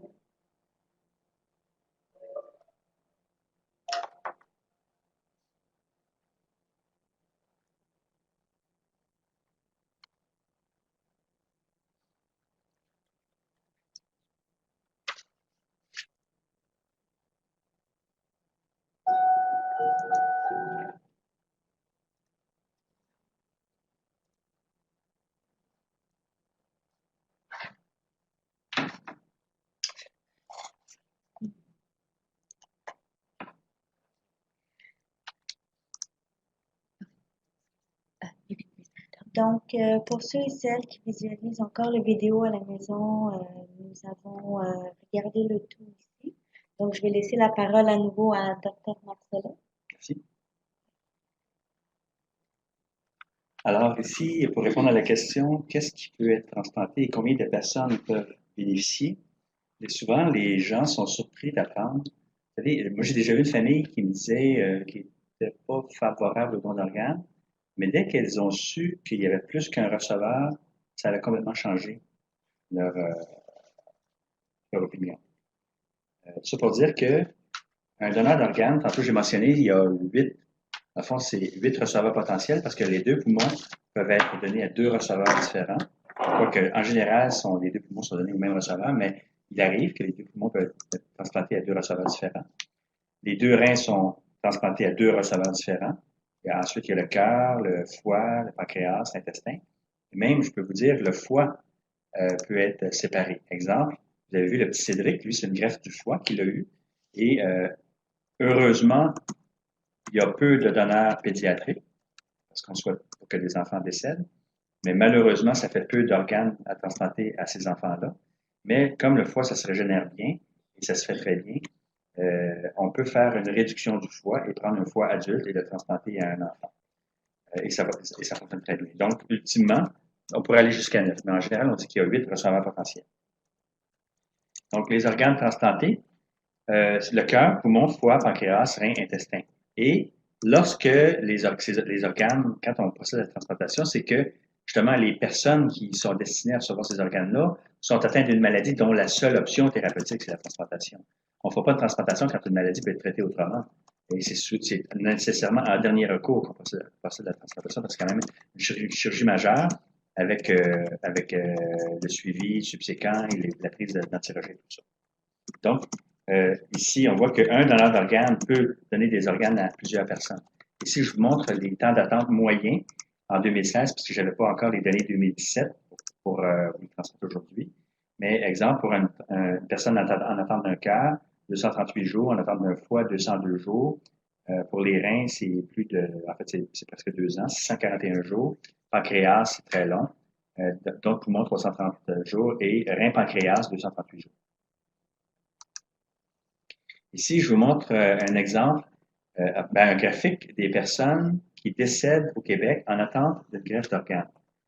Et je peux vous dire que c'est injuste que des personnes décèdent en attente d'une greffe d'organes. Vous allez me dire, la mort, c'est une fatalité, puis il n'est pas injuste de mourir. Il est injuste de mourir parce qu'on n'a pas eu un organe, parce que le potentiel de donneur d'organes au Québec est beaucoup plus élevé que ce qui se réalise. Il y a des familles qui nous supplient de donner des organes. Les Québécois veulent donner des organes, nous supplient de sauver des vies, mais quelque part, on n'est pas à la hauteur, on n'identifie pas les donneurs potentiels, on n'offre pas cette option-là aux familles, et il y a des dons d'organes qui ne se font pas, qui devraient se faire. Ça pour dire que on voit qu'une moyenne, en moyenne, là, dernièrement, autour de 40 personnes qui décèdent sur les listes d'attente, et ce 40-là est nettement sous-estimé. Pourquoi? Parce qu'une personne qui est en attente, qui devient trop malade pour être greffée, trop malade pour survivre à une opération, il est retiré de la liste d'attente. Donc, ces personnes-là vont décéder en dehors de la liste d'attente. Parce qu'on ne greffera pas une personne qu'on sait qui ne passera pas à travers l'opération. Alors, c'est 40 personnes qui décèdent, qui sont encore sur la liste d'attente, donc c'est sous-estimé. Quels sont les tissus qui peuvent être donnés? Les os, les ligaments, la peau, les valves cardiaques, tendons et les artères. Il y a une banque d'artères qui a été créée depuis 2 ans avec Emma Québec en collaboration avec le Centre de prélèvement d'organes à l'hôpital du Sacré-Cœur où je travaille. Parce que, exemple, il y a des pontages qui nécessitent, parce que vous savez, d'habitude, des pontages, c'est fait avec des prothèses artificielles dans un tissu qui peut résister aux pressions artérielles et qui ne génère pas de rejet. Par contre, il y a des situations particulières où on a besoin d'artères humaines. Exemple, en situation infectée. Les prothèses ne peuvent pas guérir si on est en territoire infecté, alors que les tissus, les artères, elles peuvent se défendre et on peut sauver les gens avec ça. Donc, et bien entendu, il n'y avait pas de banque artérielle au Canada et on se procurait les artères pour transplanter pour greffon aux États-Unis, alors qu'on a des donneurs, on a des gens qui veulent donner et on a la capacité de générer des très, très bons tissus. Donc, avec l'aide d'un chirurgien vasculaire, Emma Québec, on a commencé un protocole et depuis 2 ans maintenant, Emma Québec collecte des artères chez les donneurs d'organes et de tissus et on a une banque qui est établie. Et même Emma Québec peut même maintenant fournir l'extérieur du Québec au Canada en greffon artériel. Il faut savoir aussi que les tissus, c'est beaucoup, beaucoup de receveurs potentiels. Tantôt, je vous disais pour les organes, c'est 8 receveurs potentiels. Imaginez, pour les os, les fragments osseux peuvent être fournis à plusieurs receveurs.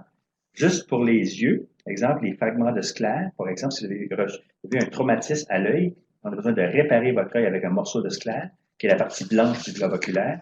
Bien, un donneur de sclère peut donner des sclères à plus de 50 personnes. Donc, c'est beaucoup de receveurs potentiels avec un seul donneur de tissu. En moyenne, on dit un donneur de tissu, c'est plus de 40 receveurs, mais ça peut aller à plus que ça, là, dépendant de quels tissus sont prélevés. Donc, la peau va être utilisée comme pansement biologique chez les grands brûlés. C'est pas une greffe qui va être permanente. C'est-à-dire, quand on greffe de la peau à un grand brûlé, la peau ne reste pas. Par contre, un grand brûlé, la première cause de mortalité des grands brûlés, c'est les infections. Donc, on a besoin d'un pansement biologique qui protège le grand brûlé pour justement passer à travers l'épisode aigu, et c'est les greffes de peau qui permettent ça, pour éventuellement faire des autogreffes de peau chez le receveur, chez le grand brûlé. Valve cardiaque, exemple, il y a des bébés qui ne peuvent pas subir des chirurgies cardiaques avec des greffons, des valves mécaniques ou des valves porcines, donc on va utiliser des valves cardiaques ou d'autres situations où des valves cardiaques sont nécessaires pour faire des chirurgies cardiaques. Il faut savoir que le don d'organes et de tissus sont proposés comme une option. Et souvent, les médecins ont cet inconfort de dire, ben là, cette famille-là vient de perdre un proche. Je suis pas pour aller leur demander les organes et les tissus. Je dis, tu n'en vas pas leur demander les organes et les tissus, tu en vas leur dire que ceci existe. Et si c'est ce qu'ils souhaitent faire, ou si c'est ce qu'ils auraient voulu faire, c'est possible de le faire. Au moins leur faire savoir que c'est une option possible. Vous le proposez comme une option. Et ici, je vous demande pas d'influencer la décision, et moi-même, j'en fais un point d'honneur, de ne pas influencer la décision d'une famille. Vous devriez donner parce que ça va sauver des vies. C'est pas le temps de faire ça. La sensibilisation, on fait ça en amont ou en aval, mais on fait pas ça à ce moment-là. Et on fait simplement dire que si c'est ce qu'ils auraient souhaité, si la personne décide d'aurait souhaité faire ça, nous, on va tout faire pour que les choses se fassent bien. Souvent, les médecins qui sont réticents, parce qu'il y a beaucoup de médecins, puis ça, c'est vrai partout dans le monde. Il y a de la littérature partout.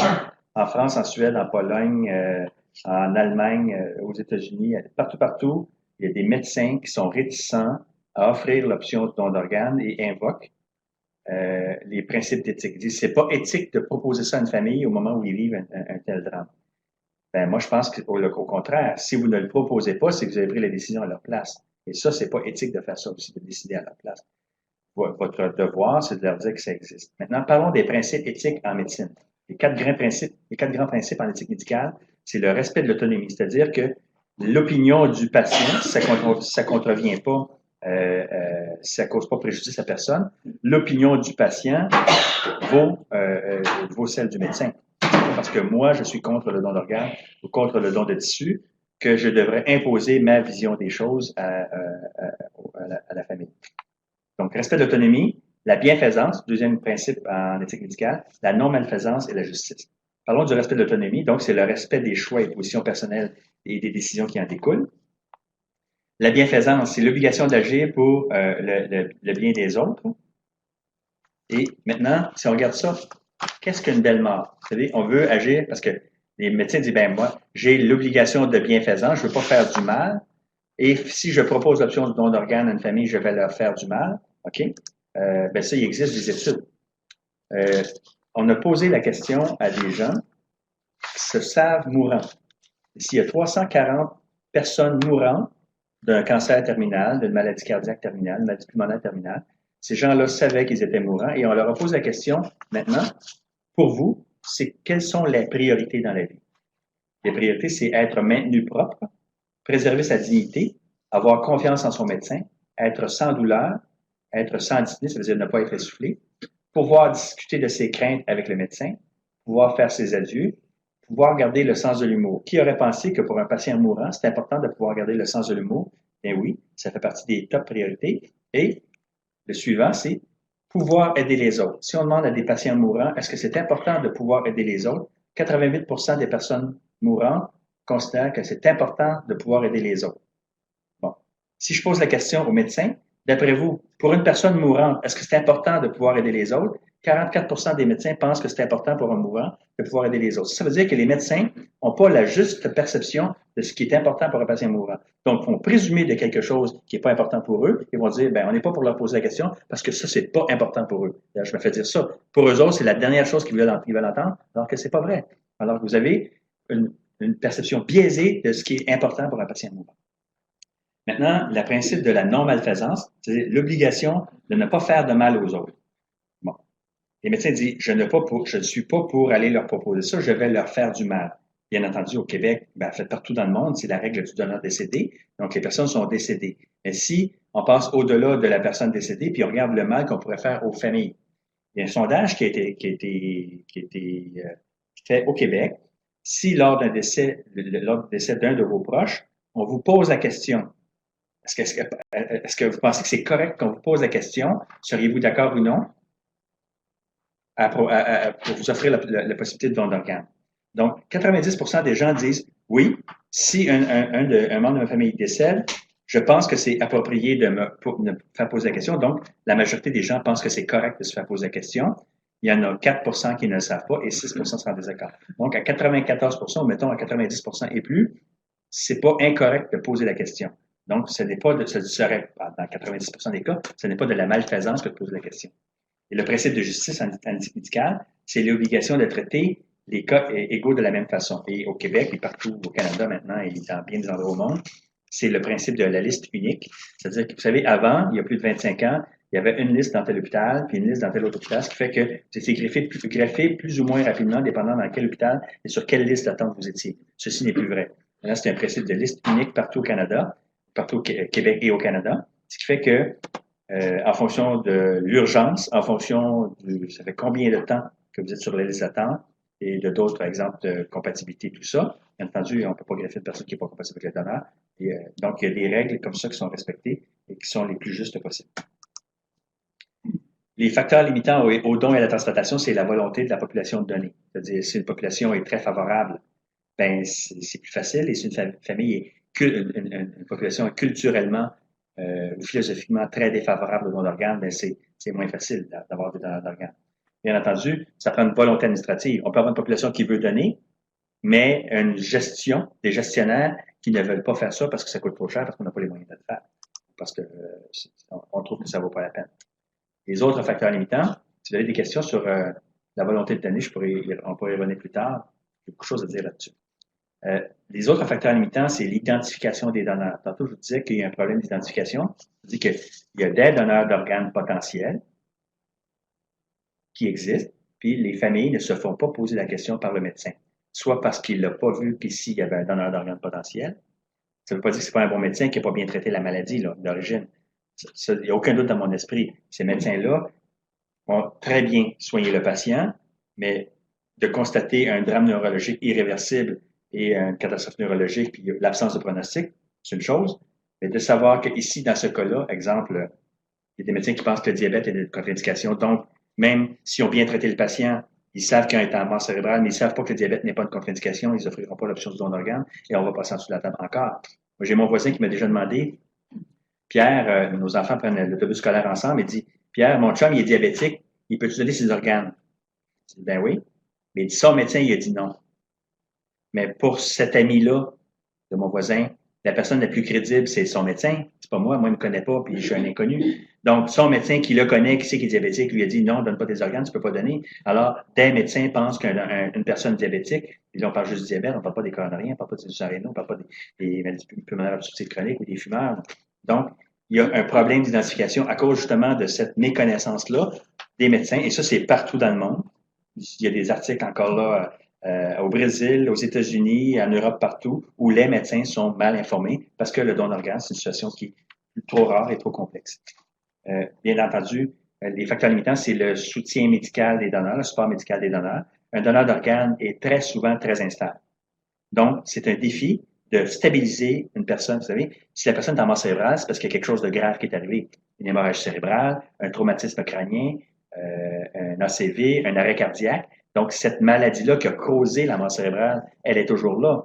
En plus de la mort cérébrale, le cerveau contrôle bien les choses, la pression, la température, l'hydratation, la fréquence cardiaque. Donc, ça nous rend les patients très, très, très instables. Et ce défi-là de stabiliser des organes chez une personne qui est déjà morte, ben, des médecins vont dire, ben là, il est déjà mort, pas pour commencer à s'acharner à stabiliser un patient qui est mort. Ben, ça dépend. Si la vie de plusieurs personnes dépend de cette stabilisation-là, et pour la famille, c'est très important de sauver des vies, à ce moment-là, ben, tu es en train de sauver 8 personnes quand tu essaies de stabiliser un donneur d'organes, même si c'est très difficile. En se donnant, en sachant très bien qu'on agit dans le meilleur intérêt du patient. C'est que le patient aurait souhaité donner des organes, il aurait dit, oui, s'il vous plaît, si ça peut sauver des vies, stabilisez-moi et sauvez des vies. Autre facteur limitant, c'est la qualité de l'approche à la famille. Tantôt, je vous disais, il y a 65% de taux de consentement. La volonté de donner au Québec est beaucoup plus élevée que ça. Tantôt, j'ai une diapo qui va montrer ça. Mais pourquoi il y a juste 65% de taux de consentement si la volonté de donner est nettement plus élevée? Parce que si on pose la question à des gens, voulez-vous donner des organes à la mort cérébrale? Les gens vont dire oui. Mais si je vous dis, votre épouse ou votre fils est en mort cérébrale et vous ne me croyez pas, vous n'accepterez pas de donner des organes. Même si vous êtes pour le don d'organes, vous êtes pour donner des organes à condition qu'il soit mort. Mais si vous n'avez pas cheminé, si vous n'avez pas réussi à accepter, à digérer cette mauvaise nouvelle-là et d'accepter le fait que même s'il semble dormir, même s'il est rose, il est chaud, il a des mouvements respiratoires, la mort cérébrale, vous n'êtes pas à l'étape, vous n'êtes pas cheminé assez pour accepter la mort cérébrale. Donc, la qualité de l'approche de la famille, la perception de l'implication du médecin, s'il y a apparence de conflit de personnalité avec le médecin, tout ça pèse lourd dans la balance, savoir est-ce qu'une famille va cheminer jusqu'à accepter d'aller vers le don d'organes ou pas. Et bien entendu, la qualité du soutien aux familles. C'est une épreuve de vivre des heures de processus de don d'organes. Vous savez, une famille peut avoir un jeune homme de 18 ans qui est en mort cérébrale. C'est épouvantable. Ils disent oui, on veut faire le don d'organes. À partir du moment où on dit oui au don d'organes, il y a un processus qui est enclenché et nous, il faut investiguer le donneur. Il faut stabiliser, bien entendu. Investiguer le donneur, trouver la compatibilité, trouver les receveurs, planifier le bloc opératoire. Tout ça prend en moyenne au Québec 36 heures. Donc, ça veut dire que cette famille-là, quand on dit oui au don d'organes, c'est pas dans 2 heures ou dans 4 heures qu'on prélève. C'est en moyenne dans 36 heures et parfois c'est plus long que ça. Donc, si on prélève dans 36 heures, cette famille-là va être au chevet. Ils savent qu'il est décédé, va être au chevet de ce jeune homme-là de 18 ans, jour, soir, nuit, et voir les investigations. On va faire un échographie cardiaque, et puis on fait des prises de sang, puis on donne des médicaments pour stabiliser la pression et tout ça. Et, vous savez, on ne peut pas trouver réconfort auprès des siens dans le calme d'une maison quand on est dans des soins intensifs avec des alarmes et donc ça, c'est quelque part souffrant pour la famille. Vous savez, je dis que c'est pas fini tant que c'est pas fini. Et pour une famille, je pense qu'une famille peut commencer à son deuil à partir du moment où c'est terminé. Là, ils peuvent partir à la maison et s'asseoir avec leurs proches et être avec des gens bienveillants qui vont s'occuper d'eux. Bien entendu, nous, on s'occupe des familles, mais on n'est pas leurs proches. Et bien entendu, ils vivent ce qu'ils pensent. Vous savez, nous, la mère, le père, la sœur, le frère, s'assoit ou même se couche dans le lit à côté du patient. Tu sais, des fois, on fait de la place parce qu'on avait justement un jeune homme de 18 ans où la mère voulait s'étendre à côté de son fils, on lui a fait de la place. Mais tout ça, c'est souffrant pour les familles. Donc, la qualité, plus on va être capable de soutenir la famille et plus une famille aura cette force ou ce courage ou cette capacité de subir ce 36 heures-là d'attribution et plus le taux de consentement, ou en fait, le processus de non-organe va se rendre jusqu'au bout. Quel est le vrai potentiel de donnage d'organes au Québec? Et où se positionne le Québec par rapport au meilleur au monde? Vous savez, on se donne souvent bonne conscience en disant on est bon, puis on bat des records au Québec. L'année passée, on a battu des records, donc si on a battu des records, on n'a rien à apprendre de personne. Voyons les records que nous battons et c'est quoi notre potentiel. Vous savez, le nombre de donneurs par million de population au Québec, on tourne autour de 20 donneurs par million de population. OK? L'année passée, c'était notre plus grosse année. Il y a eu 182 ou 183 donneurs au Québec et ça donne environ 21,5 donneurs par million de population. Donc, on tourne autour de 20. L'année passée, la meilleure année, 21, quelque chose. Qui sont les donneurs cadavériques? Tantôt, je parlais des donneurs après décès neurologique. Ça, c'est la mort cérébrale. Les donneurs qui donnent les critères de Harvard. Et les donneurs après décès cardiorespiratoire, c'est l'autre catégorie. On a recommencé depuis 2007. On fait depuis 2007 au Québec. Bon, si vous voyez sur cette diapo-là, vous voyez dans les petits cercles blancs, c'est le nombre de donneurs par million de population. Si vous regardez en Espagne, en bas, sous le drapeau espagnol, il y a 43,8 donneurs par million de population. Les Espagnols, c'est là, dans le monde, où il y a le plus de donneurs par million de population. On dit que les Espagnols sont les champions du monde. Il y a beaucoup, beaucoup de donneurs d'organes. Quelle est la volonté de donner des Espagnols? 61%. Par sondage, 61% des Espagnols veulent donner et ils ont près de 44 donneurs par million de population. En Suède, le pays où on veut le plus donner les organes, tantôt je vous disais qu'en Suède, ça va pas fonctionner dans les années 65, 83% des Suédois veulent donner les organes, mais vous voyez, il y a juste 19,7 donneurs par million de population. Comment ça se fait qu'il y a autant de Suédois qui veulent donner des organes avec si peu de donneurs et si peu d'Espagnols qui veulent donner des organes avec autant de donneurs? Le problème, c'est pas tellement la volonté de donner ici.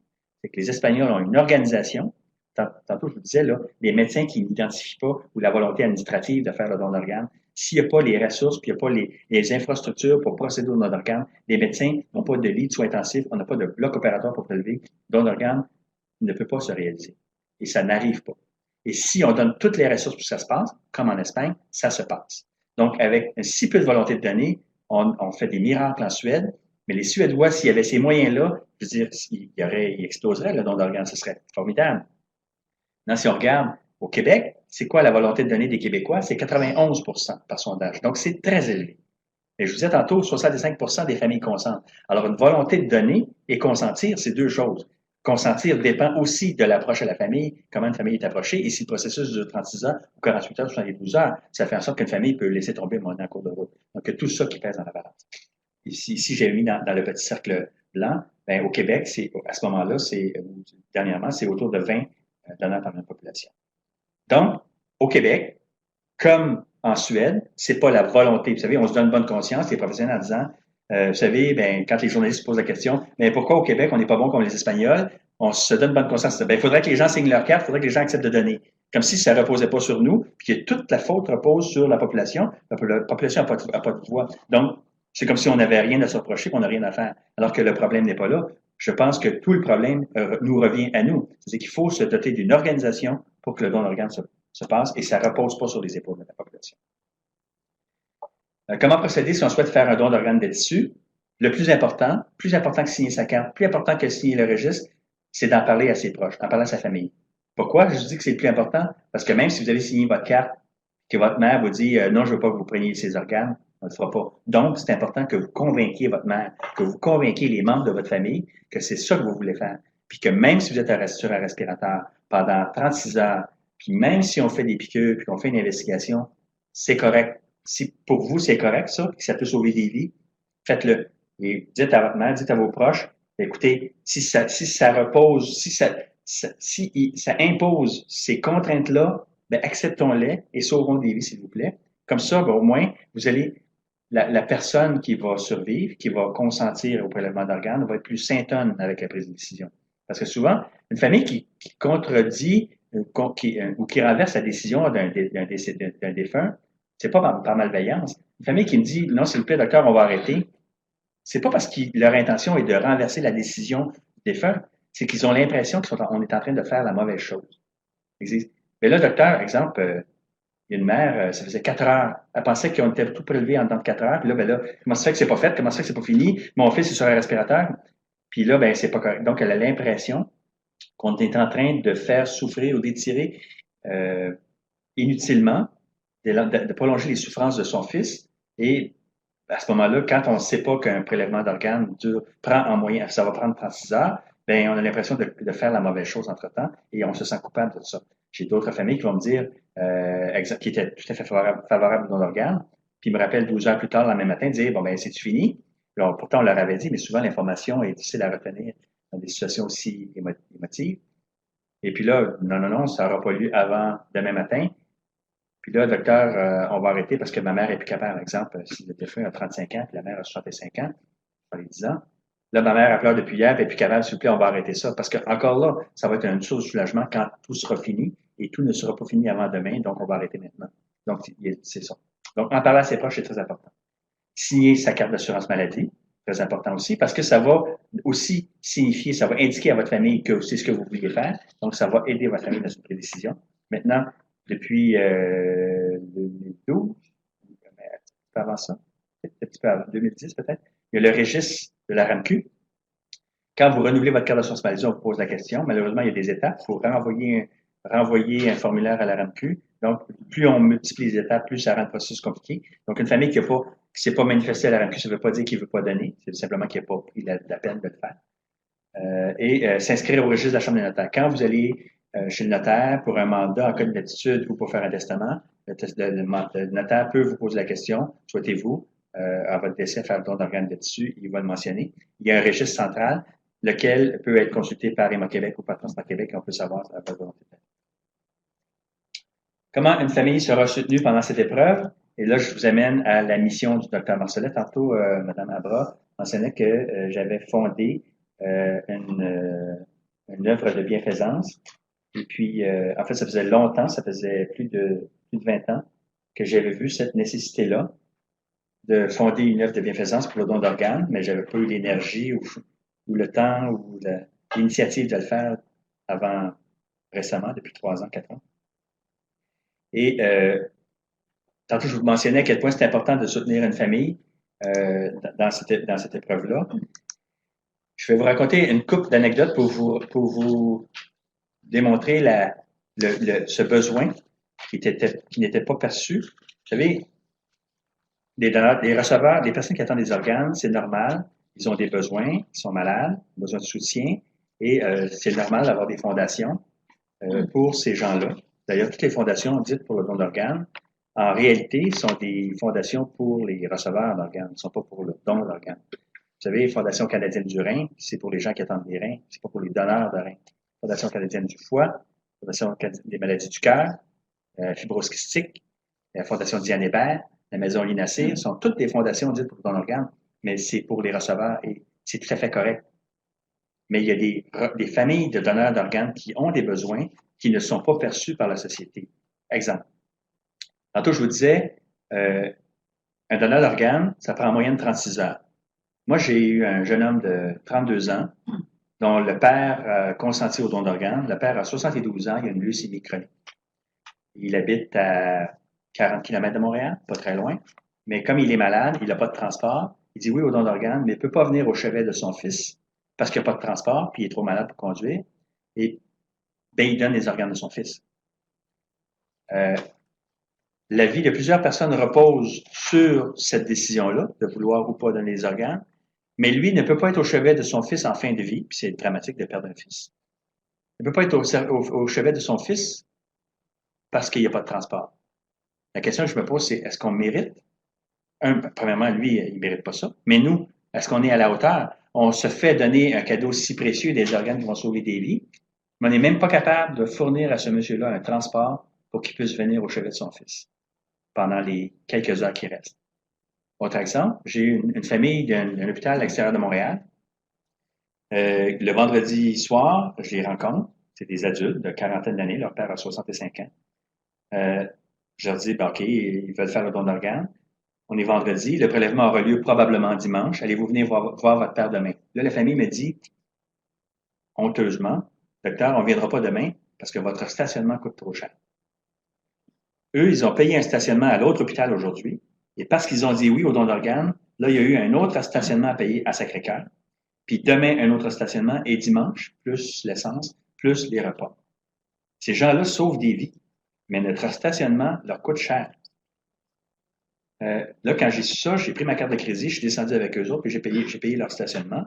Là, j'ai dit, c'est pas normal, nous, en tant que société, de bénéficier d'autant de bienveillance, d'un cadeau aussi précieux, qui va sauver autant de vies, et de ne pas leur permettre à eux de rester au chevet de leur père pendant les 36 prochaines heures, parce qu'ils ont dit oui au don d'organes. Donc, c'est incorrect. Donc, quelque part, je pense que nous, en tant que société, on a une responsabilité derrière ça, et la mission du Dr Marcellet, c'est ça. J'ai d'autres anecdotes, mais je vais vous en raconter une de plus, parce que ça vaut la peine. J'ai une dame, puis je peux dire son nom, Madame Witter, parce qu'elle a accepté même de passer dans un bulletin d'information suite à ça. Son fils s'est suicidé. Son fils a 28 ans. Il est transféré d'un autre hôpital à Sacré-Cœur et à minuit, moi j'accepte le transfert pour le prélèvement d'organes, et à minuit, je vois cette dame-là qui fait une colère dans le corridor. Elle est fâchée parce qu'elle vient d'apprendre que le prélèvement d'organes, on ne le fera pas tout de suite, parce qu'elle pensait qu'on n'était pas prélevé tout de suite. Et puis là, elle dit, ben, je vais tout arrêter ça, puis on va arrêter ça, puis il n'y aura pas de don d'organes. Je vais m'asseoir avec elle pour essayer de comprendre pourquoi elle est si fâchée. Là, elle me dit, là, on m'a dit qu'il y aurait un prélèvement d'organes, puis là, je viens d'apprendre que c'est pas tout de suite. Moi, je suis tout seul, j'habite à Valleyfield, c'est assez loin de Sacré-Cœur. Et puis là, il y a personne avec moi, mon frère est parti. Fait que là, je dis, ben écoutez, est-ce que ça vous ferait du bien d'aller dormir à la maison? Parce que de toute façon, ça ne sera pas tout de suite. Elle dit, ben oui. Elle dit, ben mon conjoint est là, puis mon conjoint est de bons conseils, puis il pourrait m'apporter beaucoup de réconfort. Il ne pouvait pas être là parce qu'il justement, il y avait un travail, là, il fallait qu'il soit présent absolument.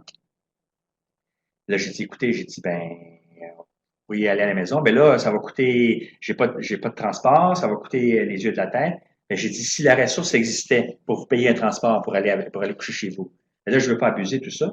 Alors, je dis, non, la ressource existe. Alors, je suis descendu en bas à l'entrée principale. J'ai appelé un taxi et j'ai demandé à me faire un prix. J'ai dit, combien ça coûte pour aller reconduire madame? Il me dit, ça va coûter 35 $, c'est pas de problème. J'apporte ma carte de crédit et j'attends le taxi avec madame. Pour comprendre, pendant qu'on attendait le taxi, là, il est 2 heures du matin. Elle avait 2 fils. Elle vient de perdre son 2e fils. L'autre est mort il y a 6 ans. Donc, elle vient de perdre son 2e fils d'un suicide. Et cette dame-là est à l'autre hôpital, pas depuis ce matin, depuis la veille au matin. Ça fait plus de 40 heures qu'elle n'a pas dormi. Donc, si on se remet maintenant en contexte, cette dame-là, elle vient de perdre son 2e fils. Elle est seule, tous ses proches sont assez loin, et elle vient de perdre son 2e fils, puis elle est fatiguée. Dans le fond, ça prend juste un peu d'écoute et un peu de... Il faut juste voir qu'est-ce qui fonctionne pas pour régler ce qui fonctionne pas. Et donc, on a tout simplement payé un taxi. La dame est partie à la maison. Le lendemain matin, j'y ai parlé. Elle était très de bonne humeur, très contente et très contente de faire le don d'organes. La même dame qui voulait signer un refus et tout arrêter la veille au soir. Si j'avais pas écouté, on aurait tout arrêté la veille au soir. Non seulement ça, j'ai un appel de TVA 2 semaines plus tard me disant qu'il voulait faire un reportage, parce que c'était dans la période de prévention du suicide, il voulait faire un reportage sur un jeune homme qui s'était suicidé, dont des amis avaient mentionné, puis qui voulait faire un reportage. Je dis, je ne peux pas vous donner mon assentiment tant que je n'ai pas demandé à Mme Moutter. J'appelle Mme Moutter, qui est très contente et qui a accepté de participer, qui a non seulement fait la sensibilisation pour la prévention du suicide, mais en même temps pour le don d'organes. La même dame qui est en colère, qui voulait tout arrêter, sur quoi reposer seulement qu'un transport en taxi. Donc, tout ça pour dire, là, je fais une longue anecdote, là, mais c'est pour vous dire qu'il y a des besoins comme ça, qu'il faut être à l'écoute, et à partir du moment où il y a un taxi à payer, ben qui va payer le taxi? Ça prend un système pour faire ça. Il n'y a pas de ressources, il n'y a pas à l'hôpital, un hôpital qui va dire, ben je vais vous payer le taxi pour vous aller chez vous, vous payez le stationnement, vous payez un lunch en cafétéria. Donc, les trois volets de la mission, c'est soutien aux familles de donneurs d'organes, soutien direct, soit par de l'aide directe comme ça. Exemple, la mission a fourni des cartes de crédit prépayées à des infirmières dans plusieurs hôpitaux du Québec. Ce qui fait que des infirmières, qui sont des infirmières ressources attitrées aux dons d'organes et de tissus, ont à leur discrétion, ont un pouvoir discrétionnaire, c'est-à-dire quand elles jugent que ça pourrait faire du bien à une famille de leur payer un transport, un taxi, un lunch, moi j'ai dit, ben si ça prend un cornet de crème glacée, faites-le. Si vous jugez la dépense pertinente, faites-le, c'est pour ça. Et justement, le don d'organes et ces familles-là ont besoin d'être soutenues dans cette situation-là, et ça prend une ressource pour ça. Il y a aussi, on est en train de créer un réseau d'entraide par les pairs, c'est-à-dire des familles qui ont perdu des proches, qui font partie de bénévoles, qui ont été formés, partie de bénévoles, pour soutenir d'autres familles dans des périodes difficiles. C'est-à-dire qu'une famille vit une épreuve difficile, sont en train de perdre quelqu'un et ont besoin de soutien. Moi, je peux toujours prétendre que je sais ce qu'ils vivent. Je l'ai vécu souvent, mais je n'ai pas vécu personnellement la perte d'un être cher avec don d'organe. Donc, quelque part, il y a une chimie qui pourrait ne pas passer. Dire, ben, écoutez, une famille qui a vécu cette épreuve-là, qui a perdu un proche, qui a perdu un fils, qui a perdu une fille, si pour la famille, ça leur apporte réconfort, on a des familles disponibles maintenant pour faire ça. On a un comité famille qui fait ça. Soutien aussi, par exemple, par de l'aide, soit par des travailleurs sociaux, par des psychologues. Deuxième volet, éducation, sensibilisation, c'est ce que je fais aujourd'hui. Aujourd'hui, je fais de la sensibilisation et de l'éducation en don d'organes. Encore là, c'est honorer. Moi, je prétends que c'est honorer cette mission-là que de honorer les familles de donneurs d'organes, parce que le jour où j'aurai sensibilisé les médecins et j'aurai éduqué les gens, surtout les médecins, justement à l'importance de ne pas manquer un donneur d'organes, à stabiliser un donneur et à proposer l'option du don d'organes à une famille, mais c'est honorer ce cadeau. Exemple, si un médecin s'occupe bien d'un donneur, il y aura 8 au bout à la clé, il y aura 8 transplantations. S'il s'en occupe pas bien, il va en avoir 1 ou 2 parce qu'on aura perdu des organes. Et si une personne confie les organes de sa fille, si un monsieur me dit, je te confie les organes de ma fille, s'il te plaît, sauve le maximum de gens possible. Si je fais bien mon travail, je vais honorer à 8 receveurs et si je le fais pas bien, il va en rester moins. Et le troisième volet de la mission, c'est soutien à la recherche. Parce qu'il y a peu de recherche qui se fait en don d'organes de tissus, parce qu'il y a peu de profits pour les compagnies. Les profits sont surtout de la transplantation, des antirejets, mais du côté du don, il y a peu de profits, donc il faut soutenir la recherche en don de transplantation. Là, je vais vous montrer la prochaine vidéo, et je vais attirer votre attention sur Cédric, que vous allez revoir dans cette vidéo-là, qui est beaucoup plus vieux. Le petit jeune homme qui va dire, j'ai un petit bobo au genou, c'est Cédric. Ça va faire Donc, sourire. ceux et celles qui nous suivent de chez soi, s'il vous plaît, cliquez sur le diapo 54, Mission du Marcelet. Et en dessous, vous allez voir parcourir et le lien devrait ouvrir la page directement. S'il vous plaît, laissez-nous savoir à nouveau si vous effectuez des problèmes techniques. Merci. J'avais 9 ans. J'avais 9 mois. Ça va faire 14 ans demain.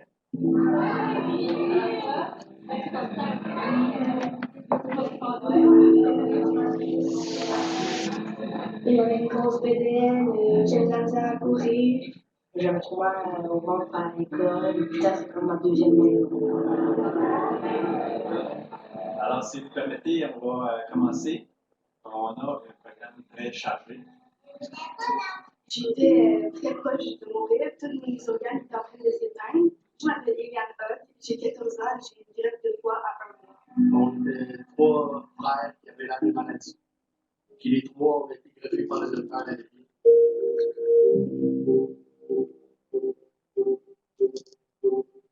Ça fait avec le président Michel Allier, qui était chirurgien transplanteur en PCLD au CHU Saint-Lucine. Il y a toujours des nœuds papillons de couleurs. Quelquefois, ils portent des colleux de différentes couleurs. Sur l'habillement, c'est vraiment différent. Encore une fois, tout ça n'était vraiment rien, et c'est sur le pleurer, mais on a pris des mouchoirs. Allô, tout le monde? Je suis vraiment contente d'être là parce que ça va être une journée de frisson pour tout le monde. Ok, la conférence a commencé, alors bientôt on va commencer à faire descendre le monde en route. On croise des gens formidables. Cet homme-là n'est pas juste un transplanteur. Il est professionnel système, c'est patient. Il est accessible pour tout le monde. Non, je vous interromps maintenant, vu que vous parlez énormément.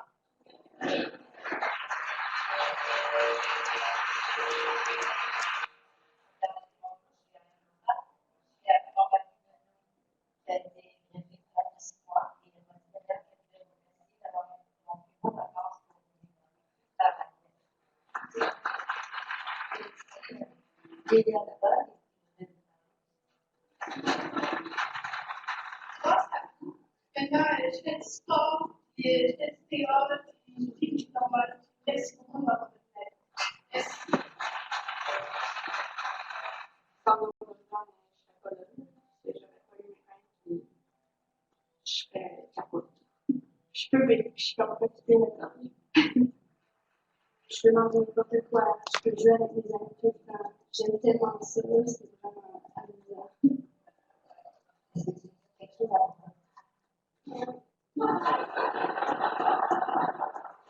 J'avais que ça faisait une éternité que je n'avais pas vu. Alors, écoute, c'était fantastique. C'était un plaisir qui est incommensurable. Non, je suis plus malade. Ben, j'ai un petit bobo au genou, moi je suis bien, et la semaine passée j'ai fait du capillon. Je pète la porte.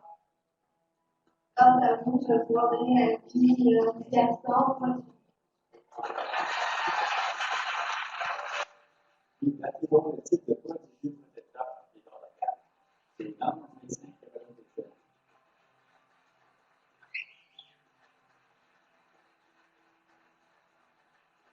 Le nom de Père, c'est merveilleux. Mais ce qui m'a interpellé dans la mission du docteur Marcellet, c'est l'idée que derrière chaque don, il y a la traite de être cher. Il y a des familles qui doivent s'engager dans un processus très douloureux. J'ai envie de mettre en lumière ce courage-là, d'honorer le don et de les soutenir. Moi, j'ai eu la chance que quelqu'un donne ses organes. C'est magique, comment vous pouvez changer la vie de quelqu'un. C'est fou, là. Dans l'organe, C'est la plus belle chose qui peut arriver à quelqu'un qui est malade. C'est pas mal, c'est tout.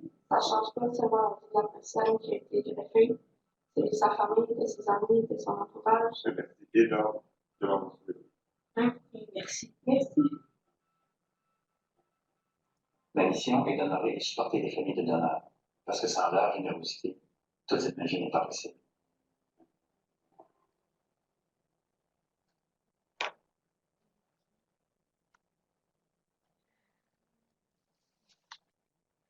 Donc, pour ceux et celles qui visualisent à l'instant les vidéos, nous avons regardé le tout ici dans nos bureaux. Donc, je laisse la parole à nouveau à Dr. Marcelin. Alors, on arrive à la période de questions. Ah, OK. Donc,